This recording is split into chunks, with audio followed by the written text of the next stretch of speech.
everybody. Welcome to another round of Canje Plays, and today we're here to check out a prototype.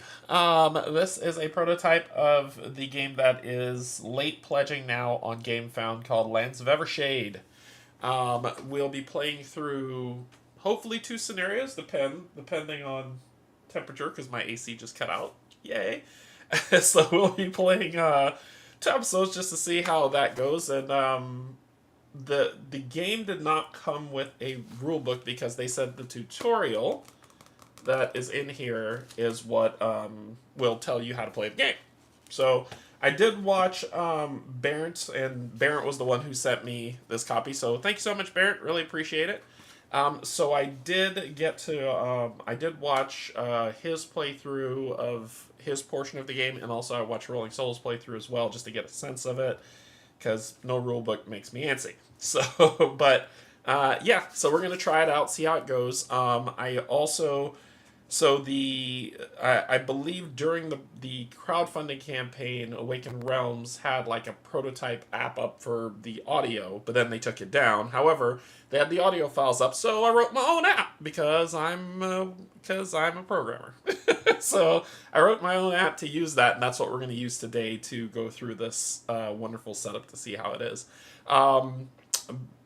Before I begin, I just want everybody to know this is a prototype. Everything that you see here is 100% subject to change, so don't take this as this is the final thing that you're going to be getting.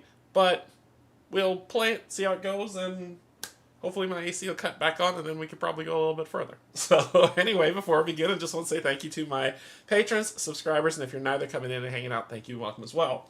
I do want to let you know that this is not a game. This game has combat in it. There is moving around on the dungeon map to do that work, but this is not a dungeon crawling game. This is a RPG that, according to Awakened Realms, you can play this game solo, you can play it two-handed, you can play it up to 4 players, I believe, and just kind of take into the world. Now, they've gone around and built this wonderful, beautiful, amazing world that's the real thing that got me hooked on it, of Evershade, right? Where one of the gods kind of betrayed mankind and the other gods and shattered the realm, and as things are falling from the shadow realm, it's like this white hot light is coming down and burning everything. And Luada, who is the mother of the moon, the goddess of the moon, threw up her shield to shield 500 miles of Evershade. Under her shield, people exist. That's where they can live. That's where they can thrive. So far that you know in the story of what's given in this, and so it's not the story of it is not, oh, I'm trying to find out what happened. It's more, you exist. So if you think about games like D&D or other RPGs where the world just is there and you exist in that world and you're going on adventures in that world, that's what this is, right? We're gonna roll dice to see how things go, but if you're like, oh no, we're going to do this dungeon crawl and things like that, that's not this at all. It's basically told like a D&D adventure where where there is a narrative for you to follow, and it unveils a wider, bigger story of things to come. The person who does the narrations, Emma Powell, is amazing. She deserves an award. And yeah, so we're going to just give it a whirl and see how it goes. I just wanted to give you an overview on what to expect. So if you're coming down here saying, oh yeah, we're going to see 500 minis and a dungeon crawl board of everything, that's not what you're going to get. You're going to see some cool stuff. Don't get me wrong. You will see some beautiful, cool stuff. But that's not what this game is. This game is an RPG. All right? Okay, cool. Let's go ahead and get down to the table and get started. I need to push that button. That button right there. Okay, so as the game sets up, once you set up the game, this is Lands of Evershade Into the Whitewell, which is the first. There are 3 acts in one, bleh, I guess, adventure. In one adventure, and I believe there are 3 adventures in the core game. So that means there are 9 acts, and I think each act or each adventure is about 3 to 5 hours long. So you're looking at about 9 to 15 hours of content in just core. Not, and of course, you know, if you follow the campaign, they did more stuff and more features come out, more content, more story, more stuff for you to play. So that is there for you to get into as well. And actually, we could take a look at the campaign. Yeah, we could take a look at the campaign so you can see what's there before we dive in. I know y'all want to see the game, but I want to make sure. I want to make sure that I'm giving you all the information, and then we'll see where it goes. So I need to sign out because y'all ain't gonna see how much money I spent on this game. Okay, let me go ahead and share my screen. No, y'all aren't gonna see how much I threw down on this game. But this is Lands of Evershade. It's on GameFound right now by Awaken Realms, and it is late pledging. Presently, I logged out because I was like, y'all need to see that. Looks a little like Tainted Grail to me so far, the components anyway. Yes and no. Remember, Tainted Grail had those cards that you moved around on, right? Where you did stuff during the day and all this other stuff. This operates a little bit differently, Mark, and you'll see. You'll see as I start playing. But it raised $9 million, so yeah. And this is the all-in the Venom pledge for 487 right now. Of course, you know that number will go up after if people are interested in it. But what you get, what you game. Let's see if we can. All this unlock stuff. All this unlock stuff. Yeah, so there are 3 adventures. Adventure 1, Journey to Whitewell, which is you're going to see the initial openings of that in this playthrough. There's Ashes of Heaven, and then there's Song of Luata. So you'll see that. There are gameplay add-ons. So there is Lost in the Depths, Rotland's Crusade, Dry Sea Odyssey, are the 3 other ones that are added to this for people to see. So pledge levels for you. There's Explorers that just gives you, it looks like it's just the gameplay content that's on here. So that's the Explorers of Evershade. Legends of Evershade gives you a little bit more bling and stuff. Heroes of Evershade just gives you minis as well as some core is what you're seeing there. And the stretch goals, of course. The Scout of Evershades looks like that's another one of the... Okay, so this just gives you just that content, but it doesn't look like it has... It has SG, but it doesn't have much else. Special Edition is just a core. And then the Standard Edition, which is standee, is just a core. And then the Venom is everything. Everything. I back this. Everything. So you get all this stuff. You get everything. Everything, basically. Okay. Yeah, and it's going to be a lot. All right, y'all want to see this game. I just wanted to showcase what you'd be getting. They do come with a player's handbook. The player's handbook that I got here is a prototype, and as I opened it, pages just kind of popped out, right? Because it's a prototype. So I don't know if that's a good showing for me to show that on Awaken Realms. However, there is a handbook for you to download online if that's what you care to do. What you see here, what that player's handbook does is help you build your initial character. So I'm building Riva, who is an elf. And not an alien life form for people from the 80s, but an actual elf. An elf. And you get these keywords that work with you in this game. So I can show you some of these keywords. So because I'm an elf, I get this keyword Elder and Subterranean. So those are keywords that I'll have. You'll see those come into play. I picked my origin as a Convent of the Moon Lady. So I'll have rural, Luata, and lore as some more keywords that I have. And then I am a paladin. So I have battle magic, warfare, and leadership as my keywords. You also get a secret origin that you're going to put in. And this board's really cool. I know you saw something akin to this in Story of Many, right? When I did that playthrough where you have just things that slide into the board for you to use. I have 6 health. These are my attributes. So 2 strength, 3 intellect, 2 agility, 2 charisma, and when I move, I can move 6 spaces. But this number can change, so you can pop that stuff out and can move faster. All of these can change. The Venom is magic. So whenever you think about the Venom, it's magic. It's a die that you'll get right here. I'll have a D4 to start, but as I level up, it'll get better. But it basically bolsters attack when you use magical attacks. That's how it works, right? In a nutshell. I start with 1 coin, and then these are my attacks that are here. So my base attack, as you can see, everything is here. It's roll for strength, right? And if you remember, my strength is 2, which means I'm going to roll 2 d12s. And that's what it sets. I'm looking for, and this I hope they change in the upcoming, because you see that number that's all the way up here? I'll need to get my pink pen pointing to show so my nubby fingers don't get in the way. You see that number right there? That's how much successes you need to succeed on the hit. So this one says 1 or 1 plus. So I need at least 1 success to roll on how much ever dice I'm going to roll. And then it says deal this amount of damage. And the chart and sheet, I believe, say that is how much successes you roll, and that symbol there is damage. So how much successes you roll, damage. That's what that is. So that's an attack. And its effective area is 1 target in R1, so range 1 of you, which is what it shows here. Everything here is done orthogonally. It is not done, you cannot do diagonally at all. Movement is orthogonal. Everything is orthogonal.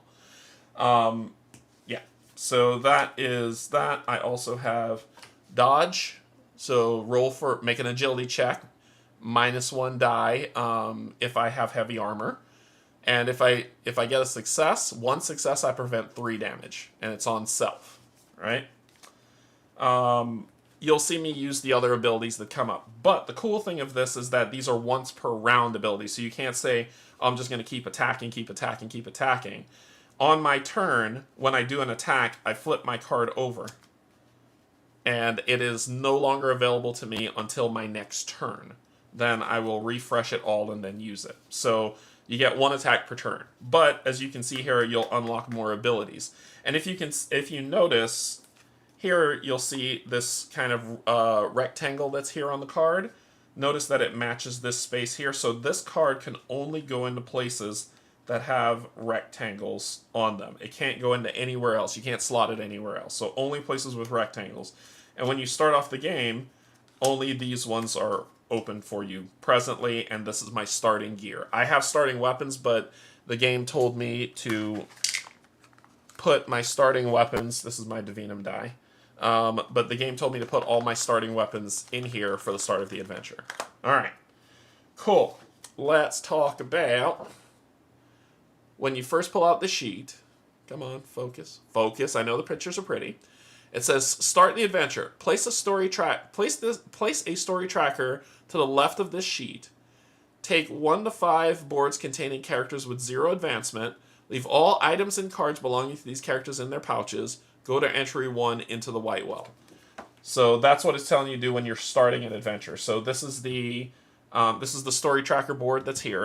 It's dual layer, so you'll be putting slots in. There's a timer piece that will get added later, but it goes into, and it actually slides in underneath here to treat itself like a book, which is pretty cool.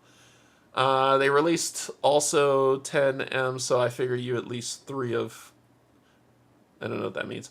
I'm excited to paint that diorama. Yeah, I am too. I'm hoping they will maintain the printed design of the dashboard, like marble, stone, and one of the top of the dashboard frame. It looks cool. I hope they do as well. Everything goes together too, which is pretty nice. So here we are, right? All right. We're going to flip open, and this is the book, and this starts off, we're starting off with 1. So what you'll see here is what you're about to hear, right? I got to pull up my app. So this is my app. I wrote it myself. And we're going to start with this. So let's hear how it goes. And I got to make sure that the audio is set properly, because I did this last time and yep, see, it would have screwed me over. Okay, that needs to go there. Okay, we're ready to go. Here we go. Let's start our audio. Blackridge. Seen from afar, its hills and knolls look like a thick black line smeared on the horizon. Those who live nearby tell stories of lawlessness, brigands and monsters that dwell there. And yet they're also secretly glad Blackridge exists. For one, the hill line and its main fortified town, Nightbloom Crossing, separate them from even more dangerous parts of Evershade. The hills also block some of the deadly sun that slips between the disk of Luada and the ground in the dangerous hours of sunlight and sundown. For you, Blackridge was also a promise of a better life, a frontier where one could still earn a name for themselves and make a living. And eventually, it became your home for 6 long months. Cool. So, important. This starting chapter of Into the Whitewell contains a tutorial. Let me hide this. Contains a tutorial for new players. If it's the first game for you or anyone in your party, use each tutorial redirection you come upon. These will guide you through your first steps into Evershade while providing important information about playing the game. However, if you've already played the game, ignore all tutorial redirections in the chapter. So because we are going to do the tutorial to play through this, we're going to go to 25 in the book.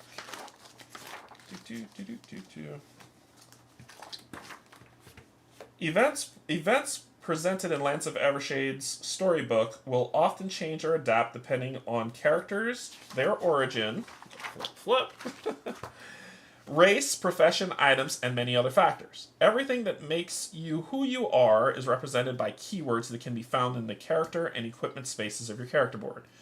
Every keyword looks like this, which is bold. Whenever you find a redirection with a keyword requirement that you meet, you must follow this redirection immediately, even if only one person in the party has it, which means the more you have, the more keywords you have to do a bunch of different stuff. The next entry you will go to will give you different introductory stories depending on your keywords. So we go to 9. And you know how much I hate book flipping. So we're going to go to 9. If I had the text in a PDF, I would have put this in the app too. Alright, so let's see. 9. For each player finds a paragraph below that matches their profession, and I think my profession is paladin. Each player reads their paragraph in secret. Once all players finish, go to 5. So I am a paladin, which this is 1, A, B, C, D, E, F, I believe. So this is 9F. That's how I coded it. And let's see if it works. You first came to know Init during your days as an acolyte of the Order. Being one of the most renowned healers of the realm, she taught you a lot about the care of both wounds and the souls of the people of Evershade. That is why, years later, you did not hesitate when she called for your help. In its new home, the town of Nightbloom Crossing, deep in Blackridge, was threatened by lawlessness. She asked the Order for a peacekeeper. You volunteered. Soon you discovered you'd bitten off more than you could chew. The corruption ran deep. You survived several murder attempts, after which Enid nursed you back to health. Finally, you caught the trail of the person behind it, an important member of Nightbloom's community. You confronted the woman and were forced to kill her and her bodyguard. Then, with gnawing doubts and a wound in your side, you limped back to Inid's House of Healing. Alright, so we go to 5. Each character gains an injury. Alright, so we'll talk about injuries. This are all the maps that we're going to be looking at. So let's talk about injuries. These are injuries which are conditions that are here. So it's a condition that you have, injury. So that goes down here on these conditions. You have 3 conditions that you can have. If you have 3 injuries, you die. And when you die, you roll a new character, and if it's just you, mission over, start over. But if you're in a party of more than you, right?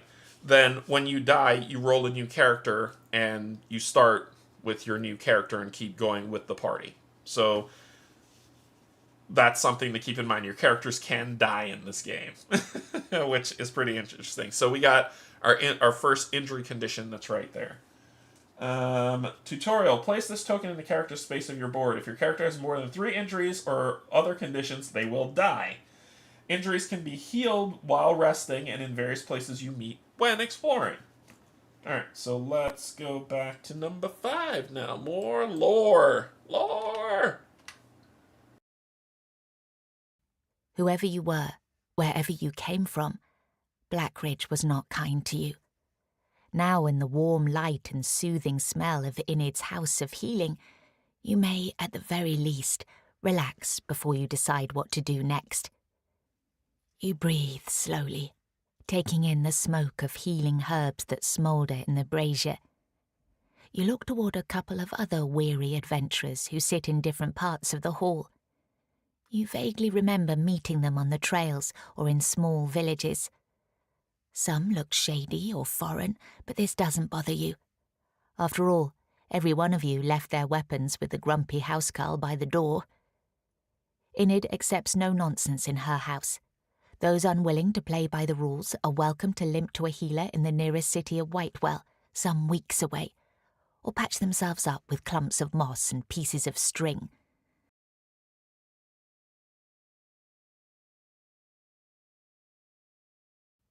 You almost fall asleep, but the creak of old wood brings you back to the smoke-filled room. The doors of the inner sanctum open. Beyond them, you see an older woman thanking Enid and her red-haired apprentice, Leoreth. Then the patient walks away, leaving her cane by the wall. Enid looks towards you and smiles. A few irregular golden patches on her chin glint in the candlelight.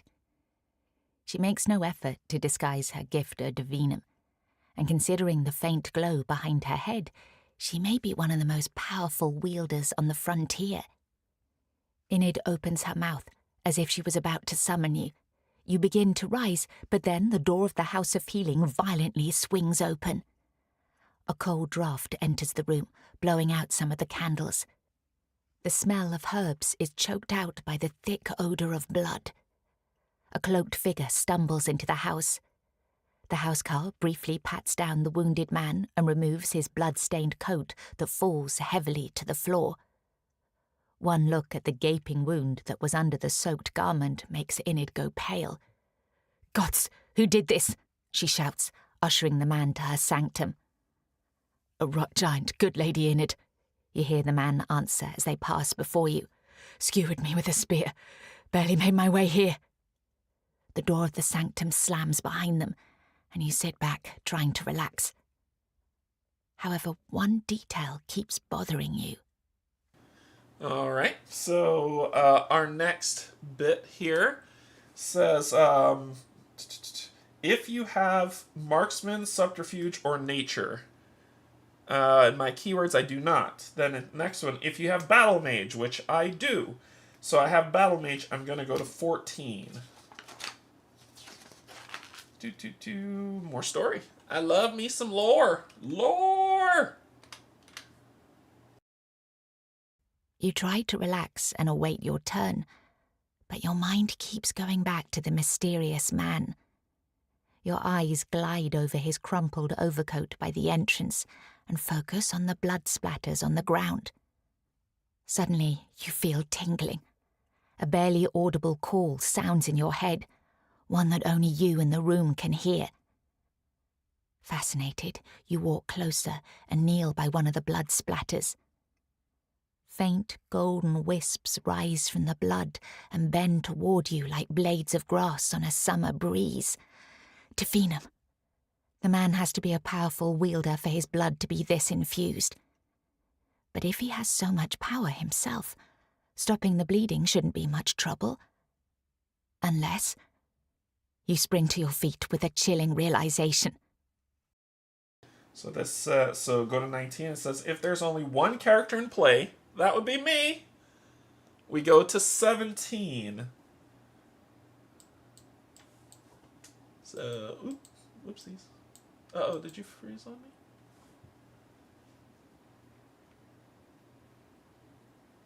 If there's only one character in play, go to 17. Yes. Let's see.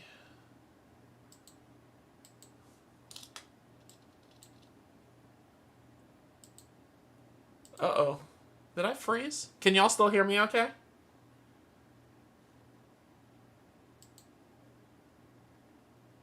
I'll read on. Because it looks like my browser froze, so I don't know if y'all can still hear me or not. Yes, no, maybe.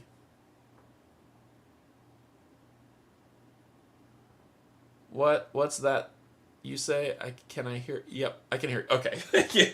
Like when y'all joke around, I'm like, okay, I don't know if you're serious. Okay, so it looks like all of my browsers are frozen, so I'm gonna have to read on. My computer is having a fit. Okay, so we're gonna go to 17.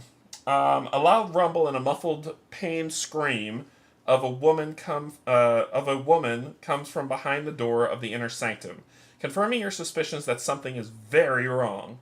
You may have seconds to act. Do we? Break down the door. You will face a potentially dangerous opponent with just your bare hands, but you will come to rescue faster or grab your weapons first. Running to the confused housecarl at the entrance and coming back with your weapon will not take long, but it may still be too long. Yeah, there it goes. There it goes. It freaked and it's working now. Now it's working. Okay, so do we want to break down the door or grab our weapons? I'm going to grab my weapons because this guy sucks. So we're going to go to 3. So we're going to go to 3. 3. Yep, got it. 3. And here we are. It takes you several seconds to retrieve a weapon. In the meantime, the screams from the sanctum become louder and more desperate. With no time to arm yourself more, you rush to the door where the housecarl and other patrons have already gathered. So, move 1 item tile with melee from your pouch to the character board. So, 1 item that we have that has melee is our hammer. So we've got our weapon that is here that we have, which is our trusty hammer of smash that will do +2 damage to whoever we hit. So we take this and we slot it into weapon. Boom, fits perfectly. Mark A in the story tracker. So we, of course, you know the red cubes of Awakened Realms still exist and burn bright. So we'll mark A in the story tracker. And then go to 13.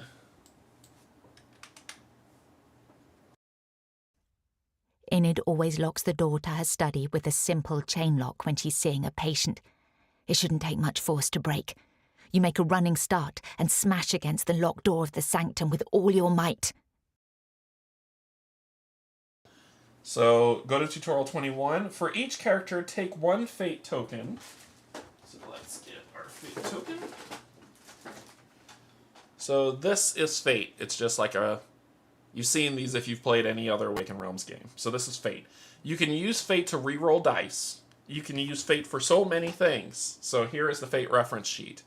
So we could spend one fate to reroll any number of dice you have, including your divinum die. You could spend 1 to refresh a card if you want, right? You could spend 1 fate to add 1 to the divinum die value. So if I roll a 1, I could spend a fate to make it a 2. You could spend 1 fate to prevent an aura condition, which I think that aura condition is terror, which is the terror symbol. You could spend 2 fate to gain another action. And how do you gain fate? How do you get it besides the story giving it to you? You gain a fate when you fail a roll. If you 100% just fail. So this is one of those things where you get something if you fail your dice rolls. You will gain a fate. And gain 1 fate. So and if you roll a 1, you will gain a fate. So if I roll a nat 1, it's an auto fail and I gain a fate. Or if you fail the roll, you gain a fate. So that's how you get it. So we gain 1 fate. And put it in the character's pouch. Then give each player a fate help card, which I just showed you. Okay, it says, in a moment you will have to face your first roll of the game, a strength check to break down the door to Enid's sanctum. The stakes are high, so remember to spend your fate to influence the dice. if luck is not on your side today, all rolls in Land of Evershade follow a similar pattern for detailed rules of resolving a roll. Consult the rulebook. Didn't get one, but I know how to do it. Now we're going to have to make a strength roll.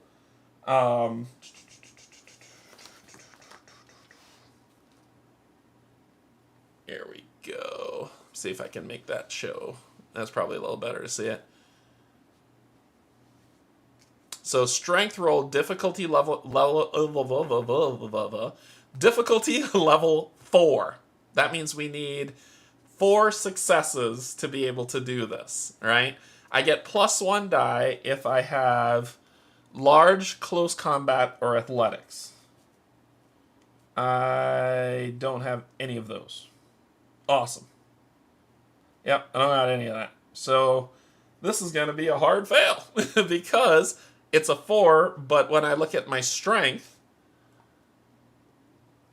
I'm only at 2, so I'd just be rolling 2 dice. Now, if you play multiplayer, you know. And you could support each other. I wonder how they plan to do this. I wonder how they plan to do this in solo mode. Like right now we're playing solo and we don't know, but I wonder how they plan to do this in solo mode. So let's see how it has it here. First roll help. Here's how to resolve the particular roll step by step. Please note this section does not contain the full rules for rolls. Anything that's not related to the specific roll and many advanced rules are not mentioned here. The roll instruction above means you choose one character to perform a roll. The chosen character rolls a number of d12 equal to their strength. Add 1 more die if the character has at least one of the listed large, close combat, or athletics. Then each other character who has at least one of these key rolls may support the die by rolling 1 die as well. Check the results of all dice and count the number of successes. Rolls equal and above 4, the difficulty of the roll. Each natural 12 is a crit and it counts as 2 successes. Okay, so we need to roll 2 dice and get above 4 and see how many we get above 4. I'm learning with you. In this roll, you need to achieve a certain number of successes.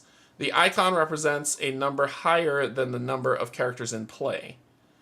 If your result is lower, consult your fate card, and spend fate to re-roll dice. And then up here it says once you have satisfied with the results or decide to stop re-rolling, characters gain fate for each natural 1 on their dice. The rolling character okay, gains 1 fate more if the roll was failed.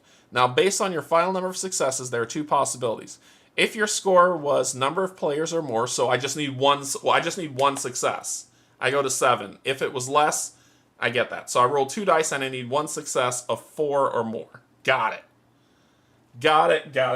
See?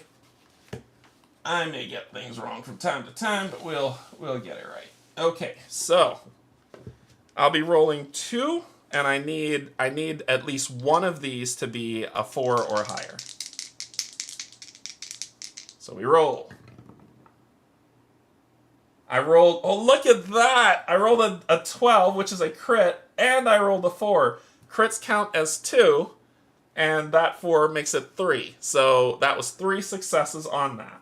And it says, if your score was the number of players or more, go to entry number 7. Woohoo!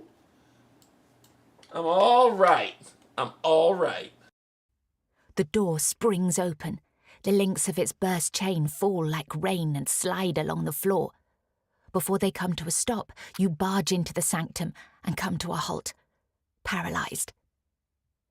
The man who Enid caringly ushered into this room now stands above her body, knife buried deep in her chest. The twitching coils of a living golden power raise from Enid's chest, eyes and ears. As if weightless, they flow toward the man and wriggle into his exposed skin. With his head thrown back, the murderer barely sees you, consumed by the pain of the bonding. A deep wound in his gut begins to close, covered with faint golden strands. Enid hangs dead and limp in his hands. You clench your fists, ready for action. Each character without any equipped item places one improvised weapon item tile in their equipment. I got my item. Each character takes one hotbar, which is what this is. For each character, move all actions with numbers starting with B from the pouch to the hotbar. So that's B, B, B, B, and B. These are my starting stuff that I have. To their hotbar, front color slide up. So I just kind of preset that up for what's happening. The action cards are divided into 3 types: offensive, defensive, and support. So this is offensive action, defensive reaction, support action, and another support reaction. And the colors kind of work with them too to let you know what's an action and what's a reaction. Depending on your race, these will include an attack, one of 3 possible dodge cards, one of 3 possible endurance cards, one of 3 possible combat insight cards, and one of 3 possible command cards, which is what you see here, and I showed you at the beginning. If you have a weapon other than improvised weapon in the equipment space of the character board, move its action card from the pouch to the hotbar as well. No, I don't have that. I just have what I got. I just got what I got. All right, so if there is a token in A or B, go to 22. There's a token in A, so we are going to go to 22. There's a story. So let's get the story going. Behind the killer and the victim, Enid's teenage apprentice sits in a pool of blood, her head hung low, hands still clutching a nasty slash on her thigh. Not only did this man take the best healer in Blackridge from its struggling people, he also took a life to gain more divinum. And this is a sin no one in Evershade would allow. You charge the murderer, screaming. He retrieves his knife and steps back. Still confused by the bonding and with his wound not fully healed, he doesn't seem ready to stand against you, the other patrons and the housecarl behind your back. Instead, he dives for the nearest window, smashes it open, and flees onto the mud-covered street. All right, let's get into some story. So this says, discard the cover sheet. So this will be discarded. Find sheet 1. So on these secret sheets that are here on the other side are some beautiful things. You get to see 1. So this is secret sheet 1 that we'll take. And I will put this back on top. So let's not spoil anything yet for people to see. Find sheet 1 and place it in the left slot of the story track, which will be over here, right? So let's move this. All right, so you ready to see this beautiful art? Are y'all ready to see this?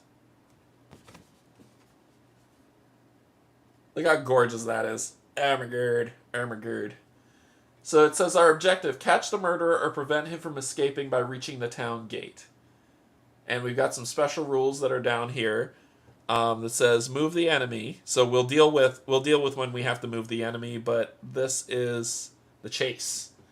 So we will put the chase, slot it in this side of the storyboard, which is here. And so it says tutorial. The game may use up to 2 sheets at the same time, placed in slots on the left and right of the story tracker. Please ensure one of these 2 sheets remains free in case you need to place another sheet. Most sheets contain a set of spaces for models and a set of actions you use while on the sheet. You will find more information about them in the rulebook, but for now, take note that double lines are impassable and single gray lines can be moved through. So you see these single lines are probably really thin, that can be moved through, and then these thick lines are impassable.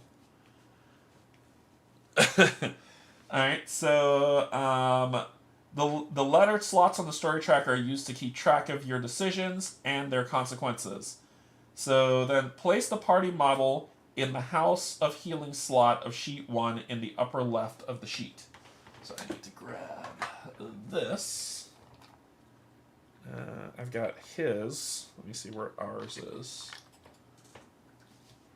That's what all these models are over here. Oh, here they are. They're over here. Here they are. So this is our party model that's here. So this is ours. Of course, once again, this is not this is what the mini will look like, but if you got it sun dropped, it will not look like this. This is kind of like a hastily painted on mini for you to use. So this is us, and it goes on House of Healing, which is there. And then we're going to go to 8. And 8 is a story moment. With this amount of divinum, the murderer is incredibly dangerous, even though he'll suffer the side effects of bonding for a short while. You don't want to spread thin. You'll have to choose what to focus on. Saving the life of Enid's apprentice, Leoreth, alerting the town to the crime, or rushing after the killer immediately. All right, so let me do something real quick because I want to get closer to the sheet. We'll set this at zoom center, and then let's see.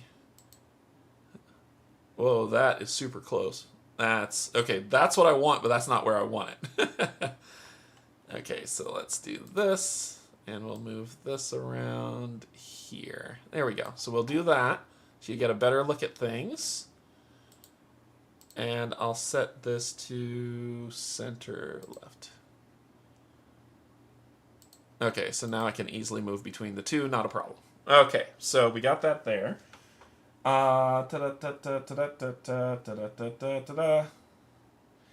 Okay, so now we got another decision point. Chase the murderer and shout at the housecarl to tend to Leoreth's wounds. Chase the murderer and shout at the housecarl to raise the alarm in the village. Tend to Leoreth's wounds and send the housecarl after the murderer. So that will be an issue. Tend to Leoreth's wounds and shout at the housecarl to raise the alarm. He killed our friend. Chase the murderer and shout at the housecarl to tend to Leoreth's wounds. You killed my friend. I saw what you did. So we're going to do that. You have the best chance of catching the fugitive early. The clumsy housecarl will do what he can to keep the girl alive. Unfortunately, no one will raise the alarm to alert the town. Sure, because I'm going to kill you. So yeah, we're going to 28. 28, because you killed my friend. Let's go to 28.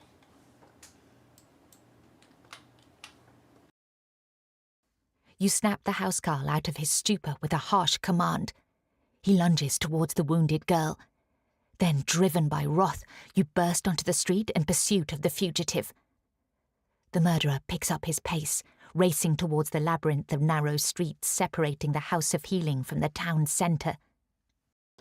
All right, so this says, if I have a mark in A, I now need to mark B. Okay, cool. So I'll mark B. So I'll put a mark in B. Place the danger model, which is this, in the dark alleyways slot on sheet 1. So he is 1 away from me trying to run. And then we're going to go to 51. This guy's a jerk. Here we go. The chase is on. With the high walls surrounding the town on all sides, you realise the enemy's only hope is to reach the town gate before it closes. This gives you 2 options. You can either try to catch and take down the murderer alone, or reach the gate before him and stop him there with the help of the gate watchers. The dark, sleepy town extends before you with its narrow alleyways, rooftops, and a checkerboard of backyards. You see 2 main paths ahead. You could vault over into the cattle pen, if you're not afraid of its panicked inhabitants. The only alternative is to enter the narrow alleys of a poor district.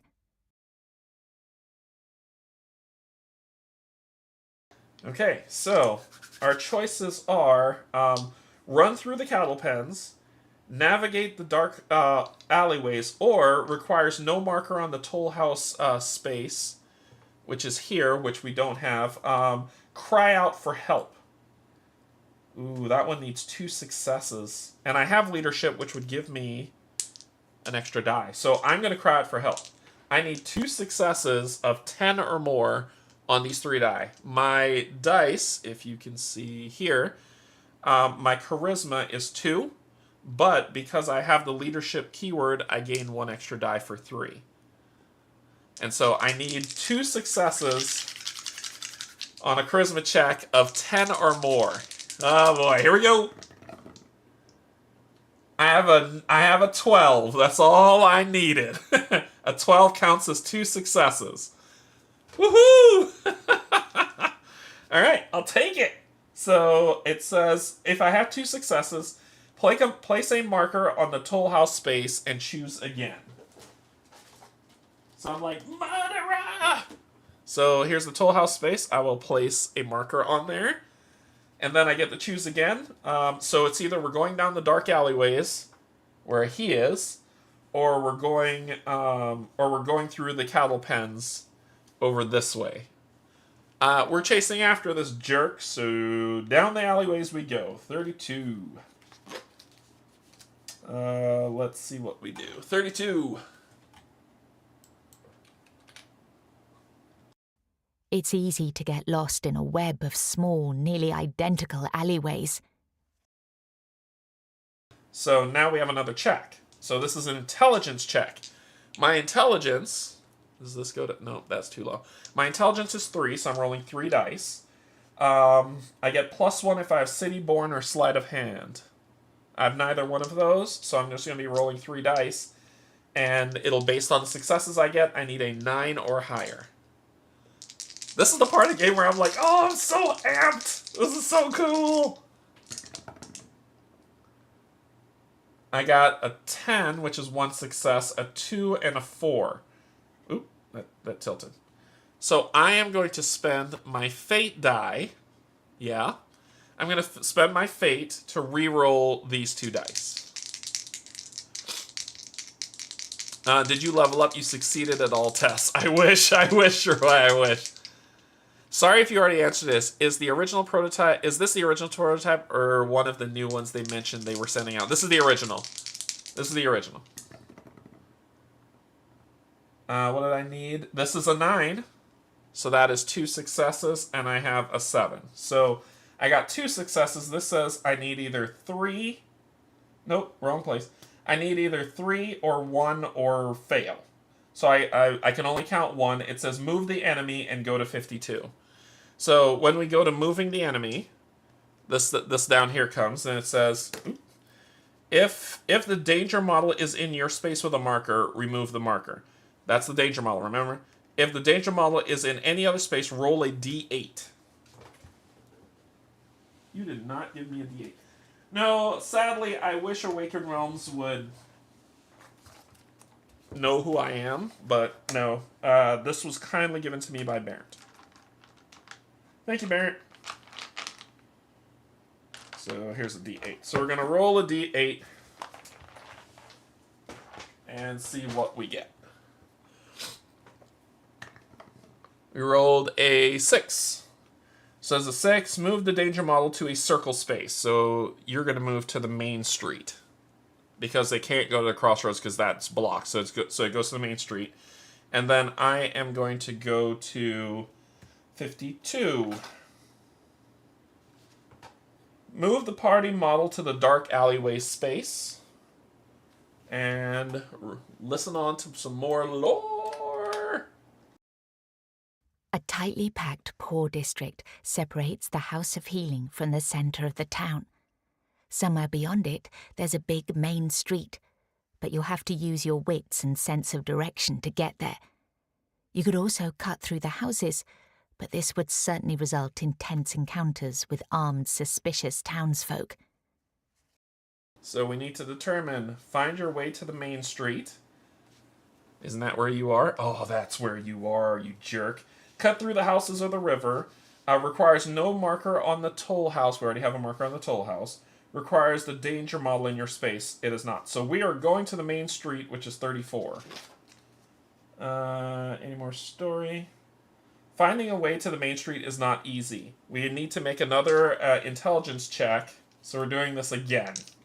Oh, sorry. Yep, we're doing this again. And do we have Pathfinder and Investigation? No. So we're rolling 3. And this time we're hoping for 2 successes of a 10.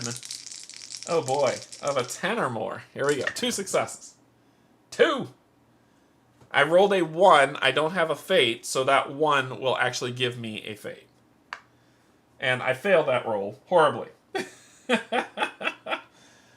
Boy. And when you fail a roll, so I rolled a 1, and when you fail a roll, I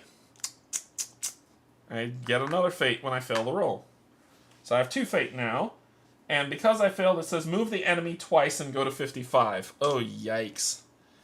Alright, so the enemy is a 3. Move the enemy to a triangle space. And then again, a 5. Move the enemy to a triangle space. So you're on the rooftops. Man, if he gets to the town gate, we lose. Yeah!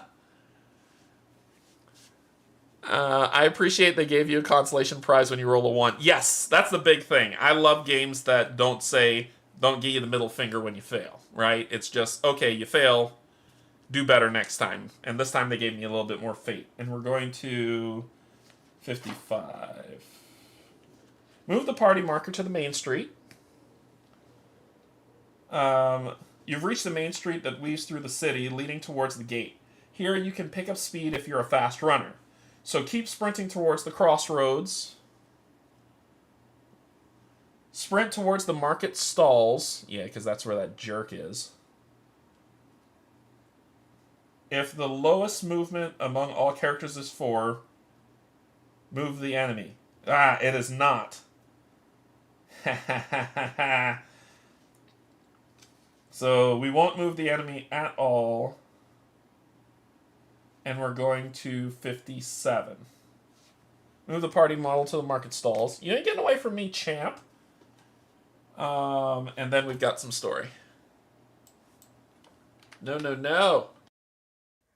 Row after row of empty stalls block your path. You look forward and notice you could get from them to the long rooftop of a house adjacent to the market, though that would take a skilled, fast climber. The alternative is to smash through the stalls like a wrecking ball. When I make my barbarian, I will do that. But right now I'm just a paladin, so I'm climbing over the stalls to reach the rooftop. Ooh, that'll be difficult. Or I'm breaking through the stalls towards the plaza. I'm mad, but I'm not that mad, so I'm going to climb over the stalls to reach the rooftops. Because that's where you are, right? Yeah, you're on the rooftops. So, 45. 45. It's not easy to scale the delicate structures. Agility test. Rolling 2 dice. If I'm small or stealth, nope. And I need both of these to be on point, and I need an 8 or higher on both of these rolls for this to work. Yes! Yes! 3 successes. All right. Go to 60. I'm coming, buddy. Move the party model to the rooftop space. Hello, sir. And let's read some 60. The entirety of Nightbloom Crossing now lies under your feet. To most of the people on the streets, you're but a dark shadow against an even darker sky. Unfortunately, this high path ends ahead with a sharp drop towards the next, much lower building. You look over to the left. One small leap could get you to the rampart that leads straight toward the gate. However, it's not empty. Confused guards with bows and spears run up and down the top of the wall, looking for the threat. And now it says, requires the danger model to be in your space, so get past the sentries on the outer wall, tie the rope and rappel down to the roof of the stable, wait for the enemy, or requires the danger model to be in your space, tackle the murderer. And we need 1 success. Large and close combat. I don't have close combat or large. My strength is 2, so I'm rolling 2 dice. I have 2 fate, and we just need 1 success. We need a 9 or higher. That is a 10, my friend. I'll take it. Go to 70. You are mine, sir. You are mine. All right, here we go. Seeing the murderer just in front, you double your efforts. Anger gives you more strength than golden strands of divinum give him. Soon, you leap at his back. You both tumble to the ground, ploughing through muck and straw that covers the town's streets. When you come to a rest, he kicks you away and jumps to his feet. Then he looks at his dirty hands and says, "You'll regret this, pest. I'll teach you not to challenge your betters." As you stand up to meet him, he extends his hands towards the ground. A short command rings in your ears like a word of the gods themselves. At his call, the ground rises, spewing out crooked shapes made of straw, muck, wooden boards, and golden, glistening divinum. They rush toward you, while the murderer stands back, starting to weave another spell. He truly is a powerful wielder. Now that you see him better, something in the look of his slender, harsh face seems familiar. But you have no time to ponder this now, as you prepare to face him, and his constructs that seem to be leaking hastily bonded divinum. There's a lot of raw power now spread around the area. Maybe you could use it to even out the chances. With most of your equipment left behind in the House of Healing, you need every advantage you can get. Place sheet 2. Place sheet 2 on the right side of the story track. So I'll have to... Nope, not you. We'll have to do this for a second. And of course, y'all want to see this beautiful, beautiful art. So flip, flip. This is the battle board. Oh yeah, we're fighting now. It's going to be good. Objective, defeat the mysterious murderer. I plan to smash his face to bits. Alright, so that'll go there. So now it looks more like a storybook. And let's do... Where is this going? Nope, that's too close. That's too close. That's too close. And there's that. Alright, so we'll move this over here so you can see this better. Okay. Alright, notice you have symbols on these spaces that are here, so let's read. Place the muddling and mysterious murderer EO2 and EO1 enemy cards on the table in one line that starts with the muddlings. Alright, so I'll grab that. The mysterious murderer. And muddlings. Okay, so the muddlings will go first in a straight line. So these are the muddlings. So that's them. Refresh this card if no minion enters the arena. So this is the muddling card. So there it is. This is its health, right? And this is what we have to roll to hit. So, and these are its keywords, divinum and minion. And then the mysterious murderer. His health is 4 times the number of players plus 6, right? So basically, number of players, me, plus 6, so 7 times 4, 28. That's his health, and I need to roll a 9. I need to roll a 9 or higher to hit him. But it says to place them in order. Order! So, how can I do this to help our cause? Don't mind me while I mess with this. Alright. So we'll put them in a line, and it says in a straight line, so them first, them second. Then find the enemy activation cards for the mysterious murderer. So these are the enemy activation cards for the mysterious murderer, which is AO2, AO3, and shuffle them. These are not in order. Not even a little bit. Not even a little bit. AO2, AO3, and the Muddlings activation one, which is 1 for there. Alright, so what you usually do is they'll get a stack, right? You flip them over, you give them a shuffle, and then you put them here, and when it's their turn, you flip it over to see what it does, right? So there we go. Boom, boom. Because they have 1, you're still not supposed to look, but it's 1 card, so you kind of know what it is, right? So shuffle them, put them face down, find the enemy card face down, place two wounds on a mysterious murderer card. Okay, so let me get his tracker. So this is not what the tracker will look like when we get it, but remember it was 28 was his health. And he's going to take 2 damage. It says, 2 damage. So he's down to 26. So place 2 damage on a Mysterious Murderer enemy card. Tutorial, place 5 instead of 2. So this is the tutorial, so he'll take 5. So instead of 2, it would be 5, so he will go to 23. So he has 23 health. I'm actually going to use one of these, and because he's going with the Venom, we'll use this. So he'll be at 23. I'm going to use the ones that are easier to see instead of those. So he'll be at 23 health. Alright.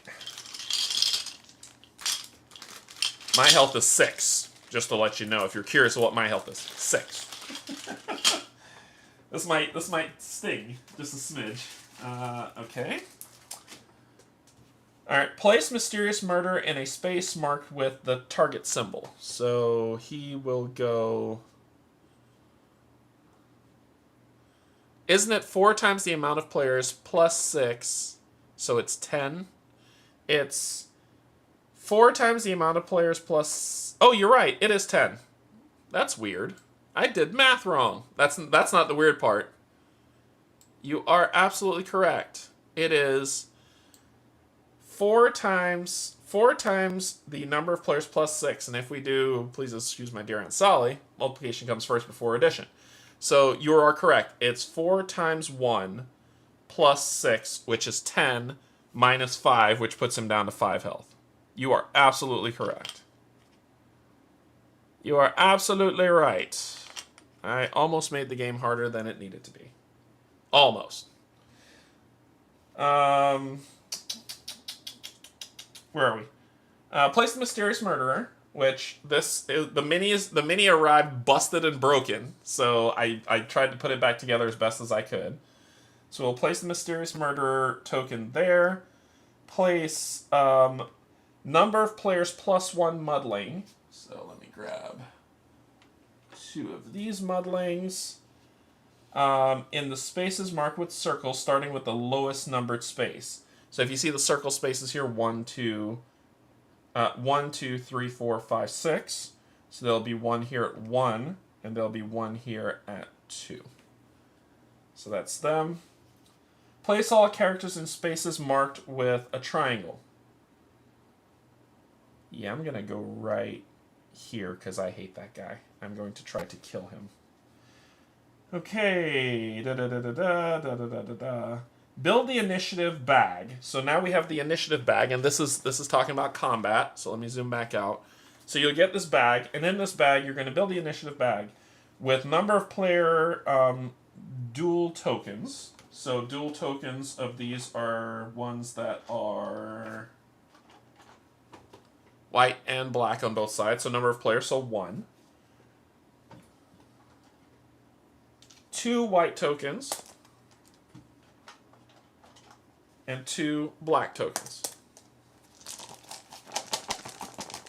Go to tutorial 10, then go to 10, then start combat. All right. After combat is concluded, the victory and defeat information on sheet 2 will direct you what to do next. So we're going to 10. Wow, this is a lot. You're about to engage in your first combat. Combat in Lands of Evershade is fast-paced engagement that takes place on the tactical sheet with a movement grid. For your first encounter, simply follow the steps below. All instructions that require you to do something are marked in bold. Oh, are you going to walk me through this fight?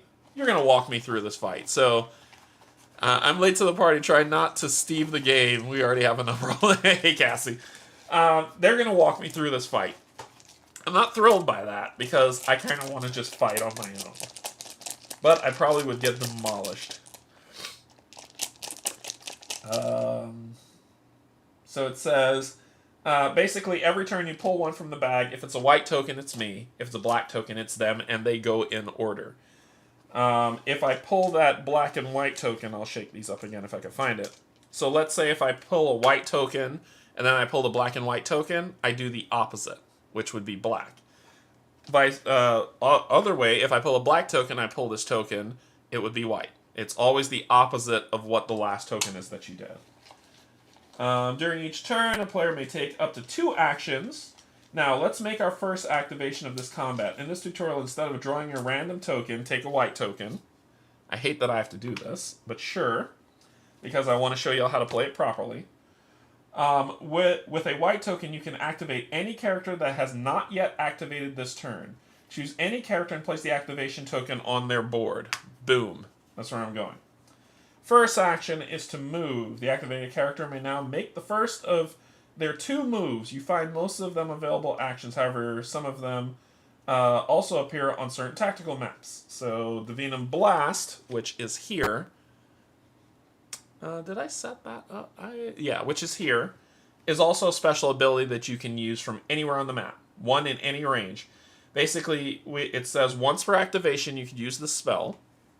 Roll for intelligence and add your Divinum die to try to hit 10.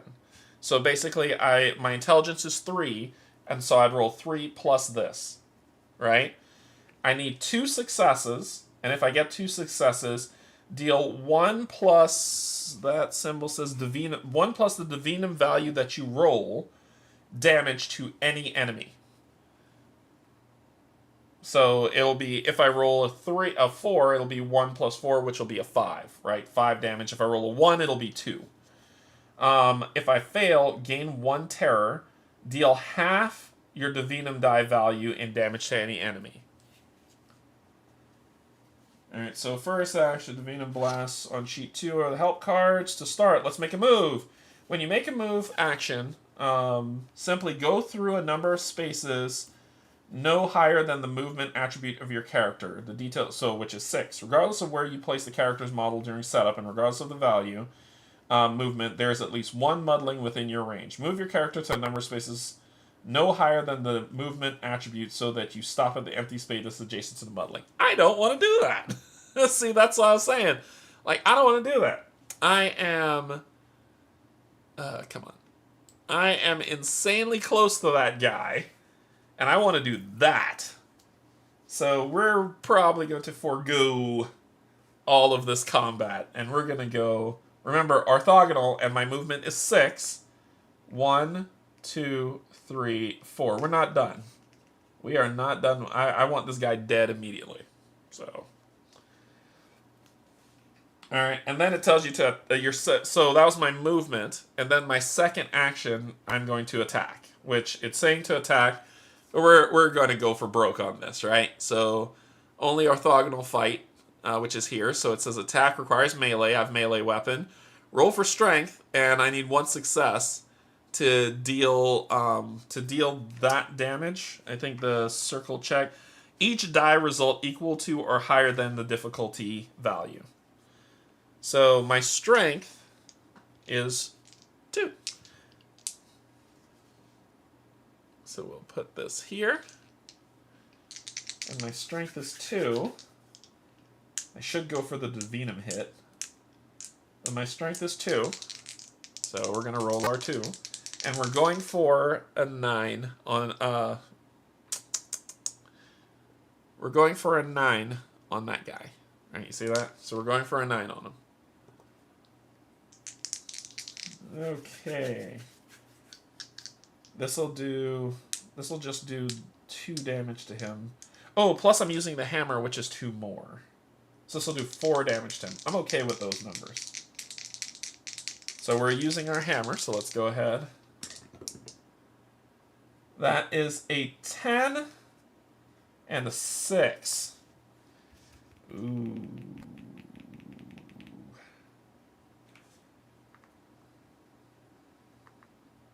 That will let me do 3 damage to him, and then I can use these 2 to do 1 more action, which is the Divinum activation. So that's what I'm going to do. So I hit for 1, but because I'm using my melee weapon of my hammer, I get +2 to my damage. So I El Kabong him for 3 damage, taking him down to 2.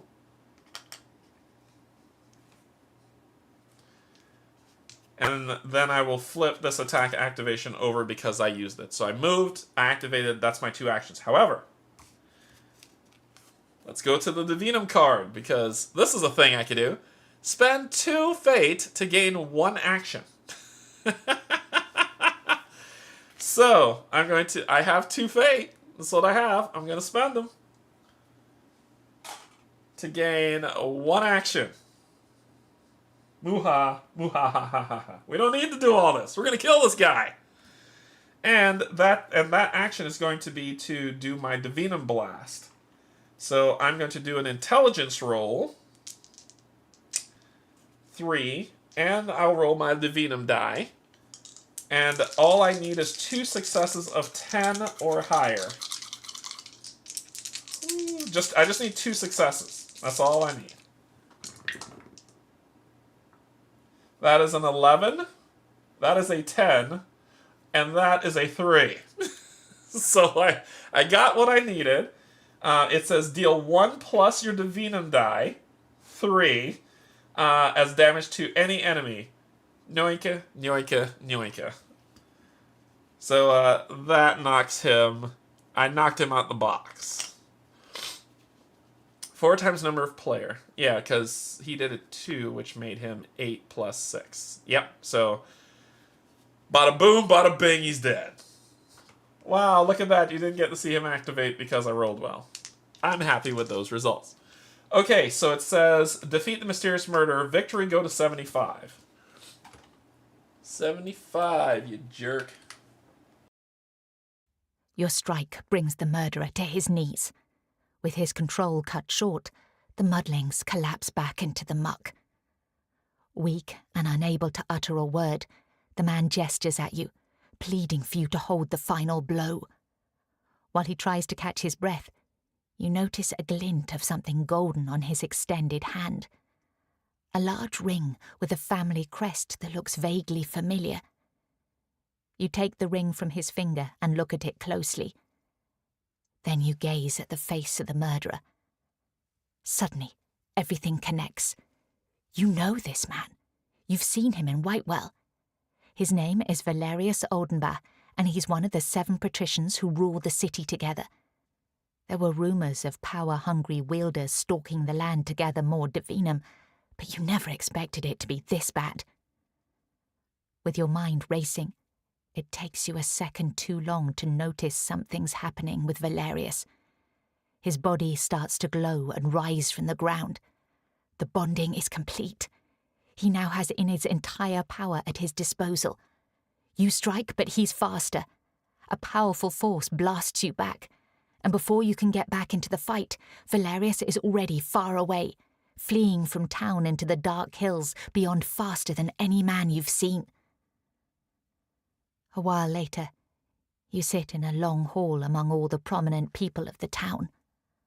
Once they hear your whole story, pure shock crosses their faces.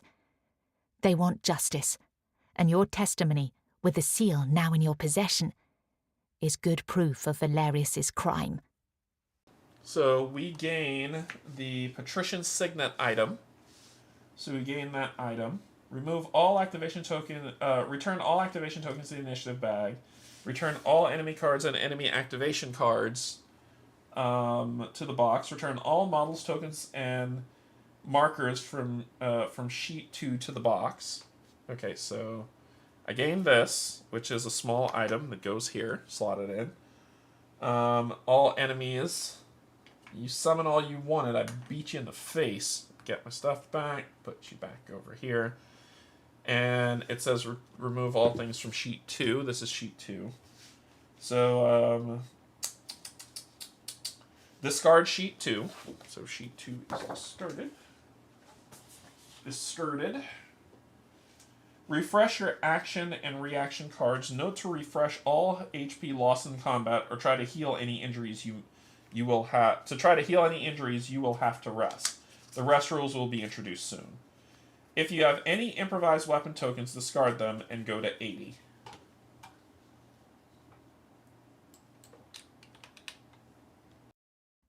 The discussion moves on to another troubling topic. Leorith is mortally injured. No one left in the entirety of Blackridge can stop the bleeding from her deep wound. The dressings and tourniquet can only keep her alive for so long. With Inid dead, Leorith is now the strongest wielder of the province, even if she only has a shadow of her teacher's abilities.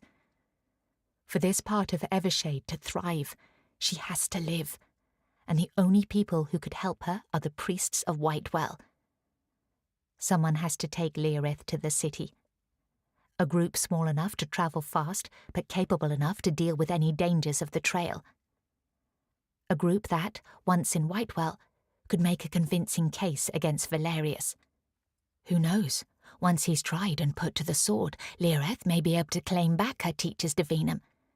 This could bring Nightbloom Crossing into a new era of prosperity. All eyes fall on you, and after a short consideration, you agree to go. Why? What pushed you towards this decision? So we're asked, we get to choose. You're in it for justice and vengeance, you're in it for the good of Blackridge, or you're in it for personal power.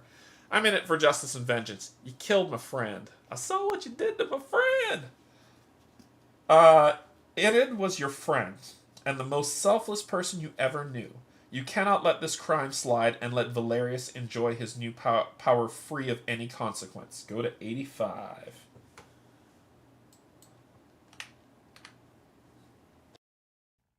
The next day, you set onto a trail with a small one-horse cart that carries Leorith and all your possessions. Nightbloom Crossing soon disappears behind, a bright flower in the dark vale. Far in front of you, a giant column of light falls from the skies. The same column that falls into the circular well in the centre of Whitewell, giving the city its name.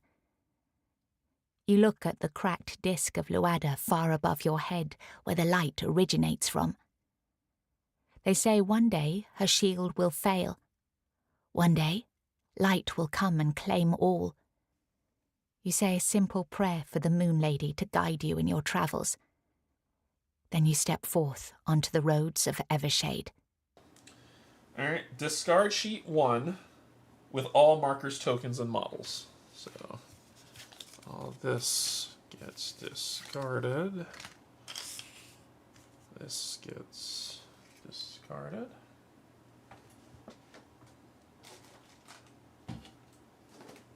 So, sheet 1 gets discarded. Okay. Where was I? 85. Each character gains 2 experience. So we got 2 experience on the experience track. Tutorial experience is represented with standard markers. Move the marker on your experience bar up 2 spaces. Thank you for that introduction. Since the marker reached the final space of the experience bar, you have advanced. Oh, there's supposed to be something here. Gotcha. Take the first advancement token and place it in your pouch. That would be this. Take the first advancement token, place it in your pouch. Reset the marker on your experience bar to 0. Advancements are assigned during the camp phase you will enter soon. Congratulations, you've completed Act 1 of Chapter 1 of this adventure. Depending on your decisions, this chapter's second and final act can take 30 minutes to 2 hours. Before proceeding, ensure you have enough time and that none of your players are tired. Are you tired? Are you tired, or do you want to keep going? I want to keep going, but do you want to keep going? So we get advancement, our advancement help card.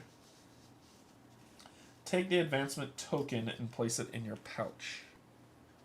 I wish they gave me a rulebook for advancement token. I don't know what that is. I'm assuming it'll be something that I get. We're going to keep going. So continue to 94. Place sheet 3.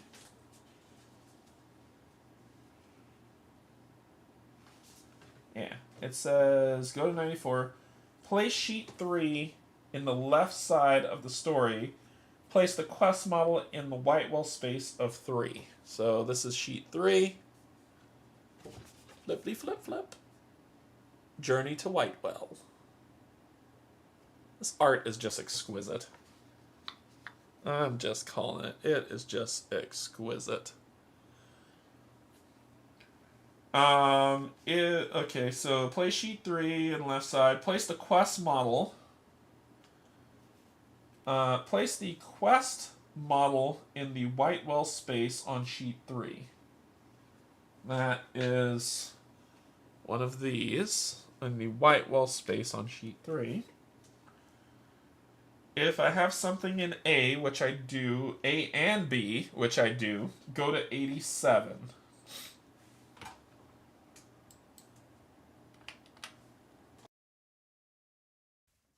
The horse walks slowly.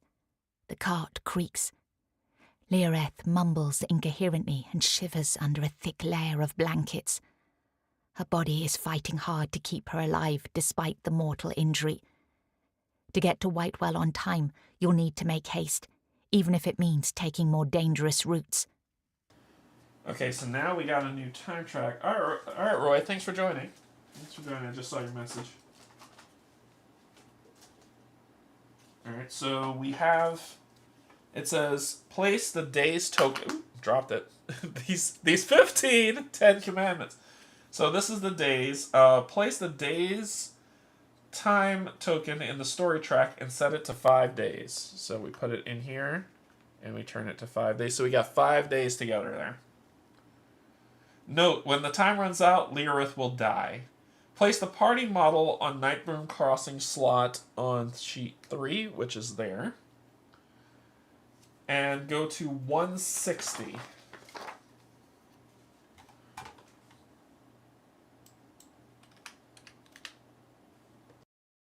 Nightbloom Crossing fades behind you. In the journey ahead, the distance is not the biggest part of the challenge. A horseman could reach Whitewell in less than 2 days if a straight stone road led there.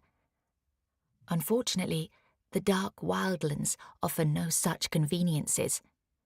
Instead, they conceal treacherous canyons, long forgotten paths to nowhere, and dangerous creatures you must avoid.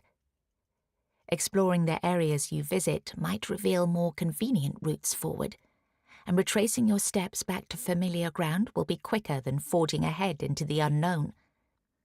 You know this land well enough to realize you could take 3 main directions. Heavy wagons often take a beaten path that leads almost straight to Whitewell. It goes past a lone hill known as Bear Peak, and the outlaws of this area are said to spot and attack travellers. That's why many caravans choose to wait for bigger company in the foothills under the peak. It's a good place to trade and exchange information. The more extended route winds through an old, abandoned township and avoids Bear Peak by sticking to the river. Some use the river to float downstream, but you'd need to secure a boat for that. Finally, the third path follows the old road through the Bulgrim lands. They're not exactly friendly to travellers, and outlaws visit the old road occasionally as well. However, you've heard legends about the holy place of Luada somewhere off this trail, though they say only her followers can find it. You'll arrive along the old road. It says, if there's no markers in your space and you have Blackridge Lookout token, place a marker in this space. The Lakeside Village and the Bulgrim Grounds. So I don't have any of that. If there's no marker in your space, place 1 here. Okay.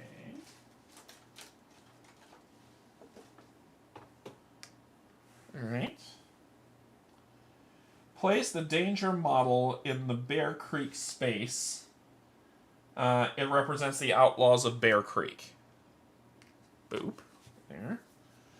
On this sheet, tutorial, on this sheet, the travel action does not end the day. If you travel to space with a marker, use this to explore and find more ways to quickly navigate the area. You should also note that traveling to spaces without a marker ends the day and leads to camp phase and lets you rest and recover. Perform an action from sheet 3. So I have 5 days to get there. Wait. On the sheet, on this sheet, the travel action does not end the day. If you travel to a space with a marker, use this to explore and find more ways to quickly navigate the area. You should also note that traveling to spaces without a marker ends the day and leads to camp phase that lets you rest and recover. 1, 2, 3. 1, 2, 3, 4, 5. So every movement is a day. And this says, if there's no marker in your space and you have the Black Ridge Lookout token, place a marker in this space. The Lakeside Village and Bulgrim Grounds. Okay, so it would... I don't have Black Ridge Lookout. If there is no marker in your space, place one here. So it says, if I have something in my space, I can use this number to look and see what's there, which is what I just saw. Okay, I see. So, where do we want to go? I'm going to have to take on some brigands for sure.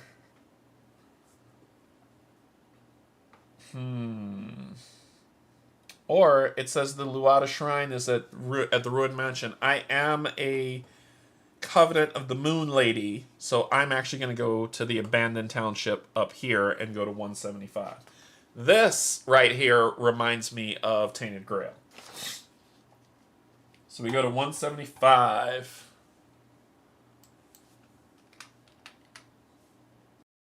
You're now among the crumbling remains of Yarmdale. The only sounds that fill the air are the creaks of old wooden houses in the wind and the low murmur of a stream that flanks the ruins from the north. If there are no markers in this space, place one.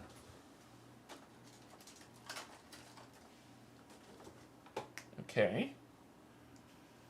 Then it says requires less than 2 markers in this space. Then choose. Requires less than 2 markers in this space. We can we can inspect the stream, search the ruins, or leave.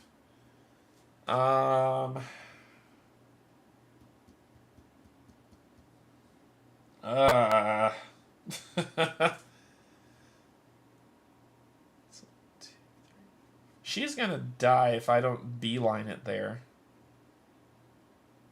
Because now it's like 1, 2, 3. Well, I'm gonna lose a day, and I'll only have 4. She ain't gonna make it.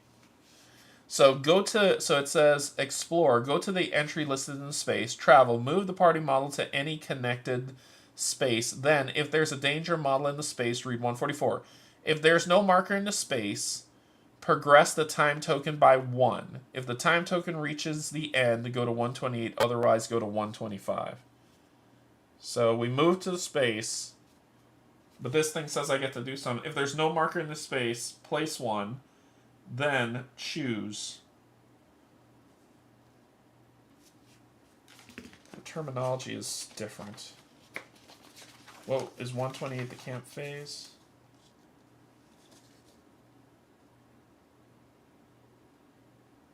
If there are more than 1 character in play, go to 126. Upgrade your division. Okay, that's if I'm in Whitewell. 125.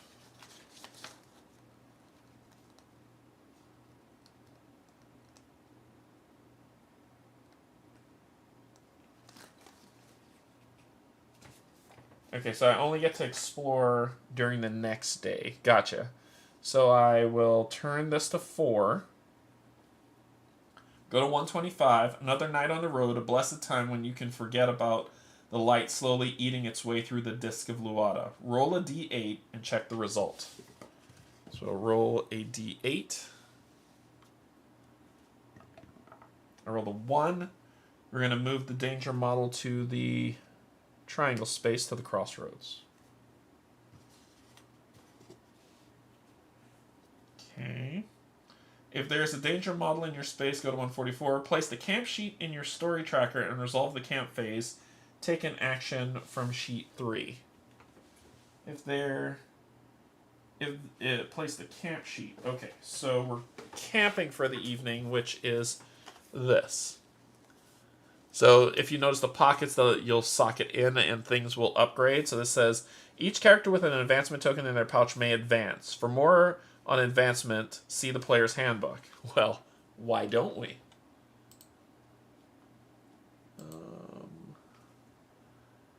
So let's go to advancement. They said this is low res. It is not low res. So, chapter 1. Trying to find the advancement. It's 3. This is when you're building your character. So we skip past all of that because I already built all my character in this book. Already built all my character. Did that. Professions and path did that. Yeah, did all of that.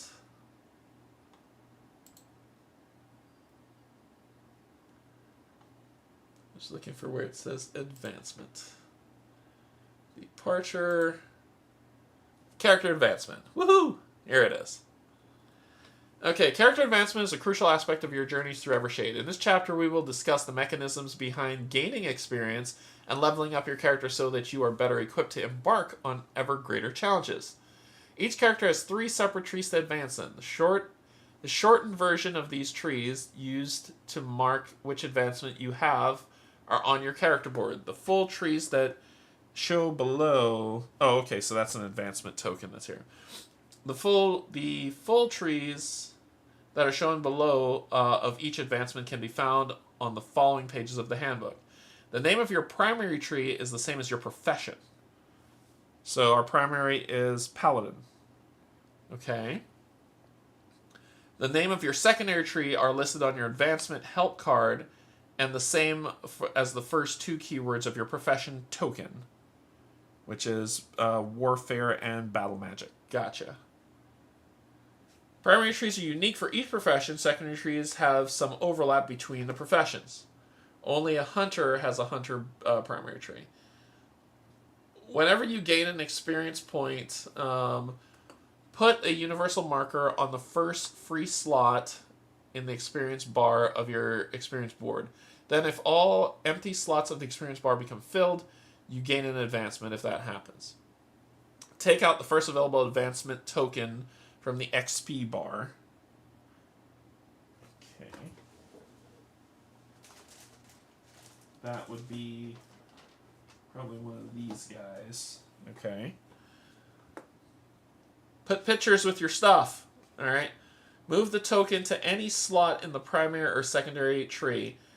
Is the first numbered 1 slot of the tree is connected to a full slot of trees. Okay, so here's my advancement tree, and it would be in the first slot of one of these. So if I'm going battle magic, I can get an energy shield, or I could get this potentially. What's that say? Coordinated, or I could gain guided smite or battle prayer. I think I'm going to go for my primary since I'm a paladin. So I'm going to put it in that first slot. Okay.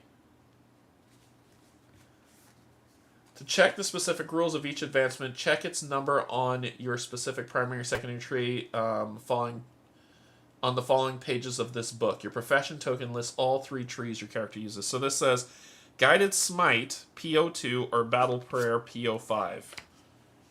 Okay. Check to see the specific rules for each advancement. I just did that. Your profession. Remove all XP markers from your bar. Note that you will now need to gather 1 XP more to gain the next available. Okay, so it's a 2. The next one I get is going to be a 3. While most advancements grant new cards, raise your attribute or HP. Some ask you to upgrade one of your basic cards instead. Okay. Oh, God, are you frozen again? Yeah, it's frozen again. Crap. Okay, I gotta wait for it to undo. Because this this PDF, it says it's low res, but it's not. It's not low res at all. At all. Scrolling through this thing is a nightmare. So I have to wait until it flickers and comes back so that I can look up, so PO2. So I can actually look at the spells at least. PO2 or PO5 is my choice. These are also not in order at all.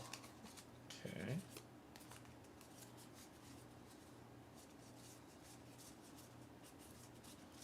So I just got to search through these for these and put them in order at some point. It's PO7. Can I get a PO5?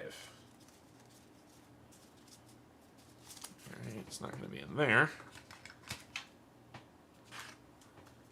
Okay, it flickered and came back. That's the bard tree, paladin tree. So paladin tree, this thing is, I don't know why it's sideways, but it is. So let's do that. So the paladin tree advancement, if you could turn your head to the side, turn your head and cough. 1, holy powers. You know how to channel your divinum into a powerful melee strike or to bolster your party. Gain guided smite or battle prayer, PO2 or PO5.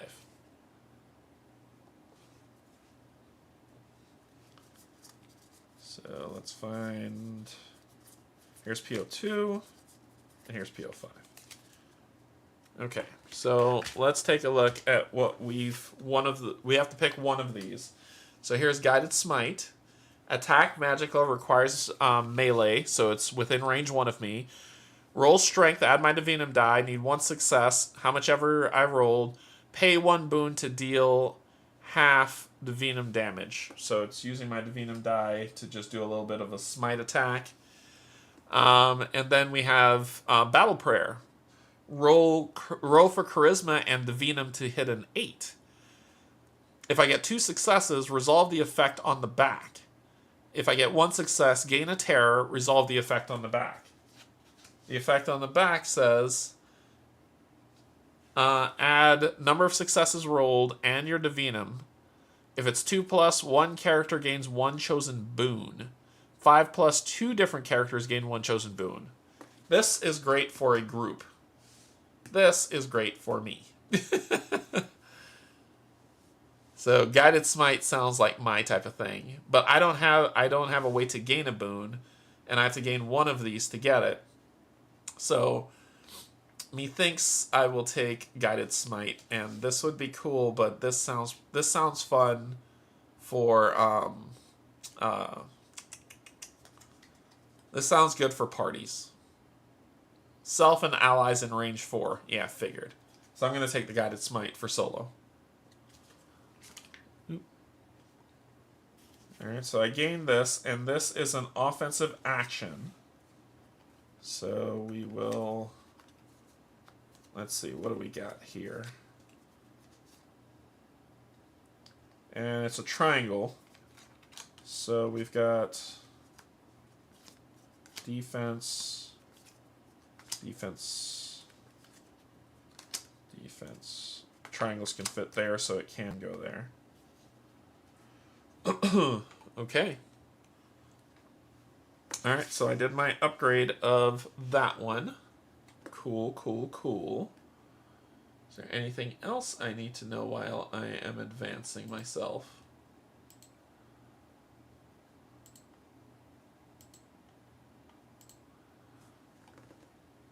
It's these craft. Nope, that's it. That's it for advancing. Okay, cool. Back to this. Alright, so... Alright, place the camp sheet in your story track. Place the camp sheet in your story tracker and resolve the camp phase. Each character with advancement tokens in the pouch may advance, which we did. Each character refreshes their action cards, restores their health. Each character may move equipment tokens between their pouch and character board or exchange them with others. Ooh, so I can grab my other equipment in here, which makes sense. So my other equipment is my shield. So, And I also have Luada's necklace as an artifact. So my shield will go with weapon. So I have my hammer and my shield.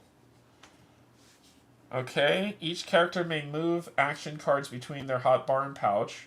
Place each character on a campsite in order some cards only handle. Each character in any order resolves the campsite card they're placed on, but we have nothing right now. Discard all models and markers from the sheet and continue. Okay. And then we start a new day. So we've got the abandoned township, which is 175, that we can look around on.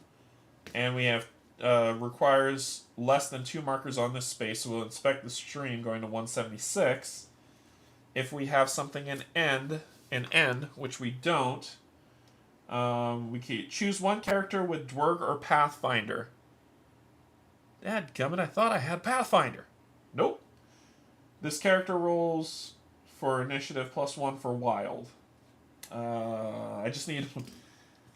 choose one character with... No characters have that. Choose one character with Dwerg or Pathfinding.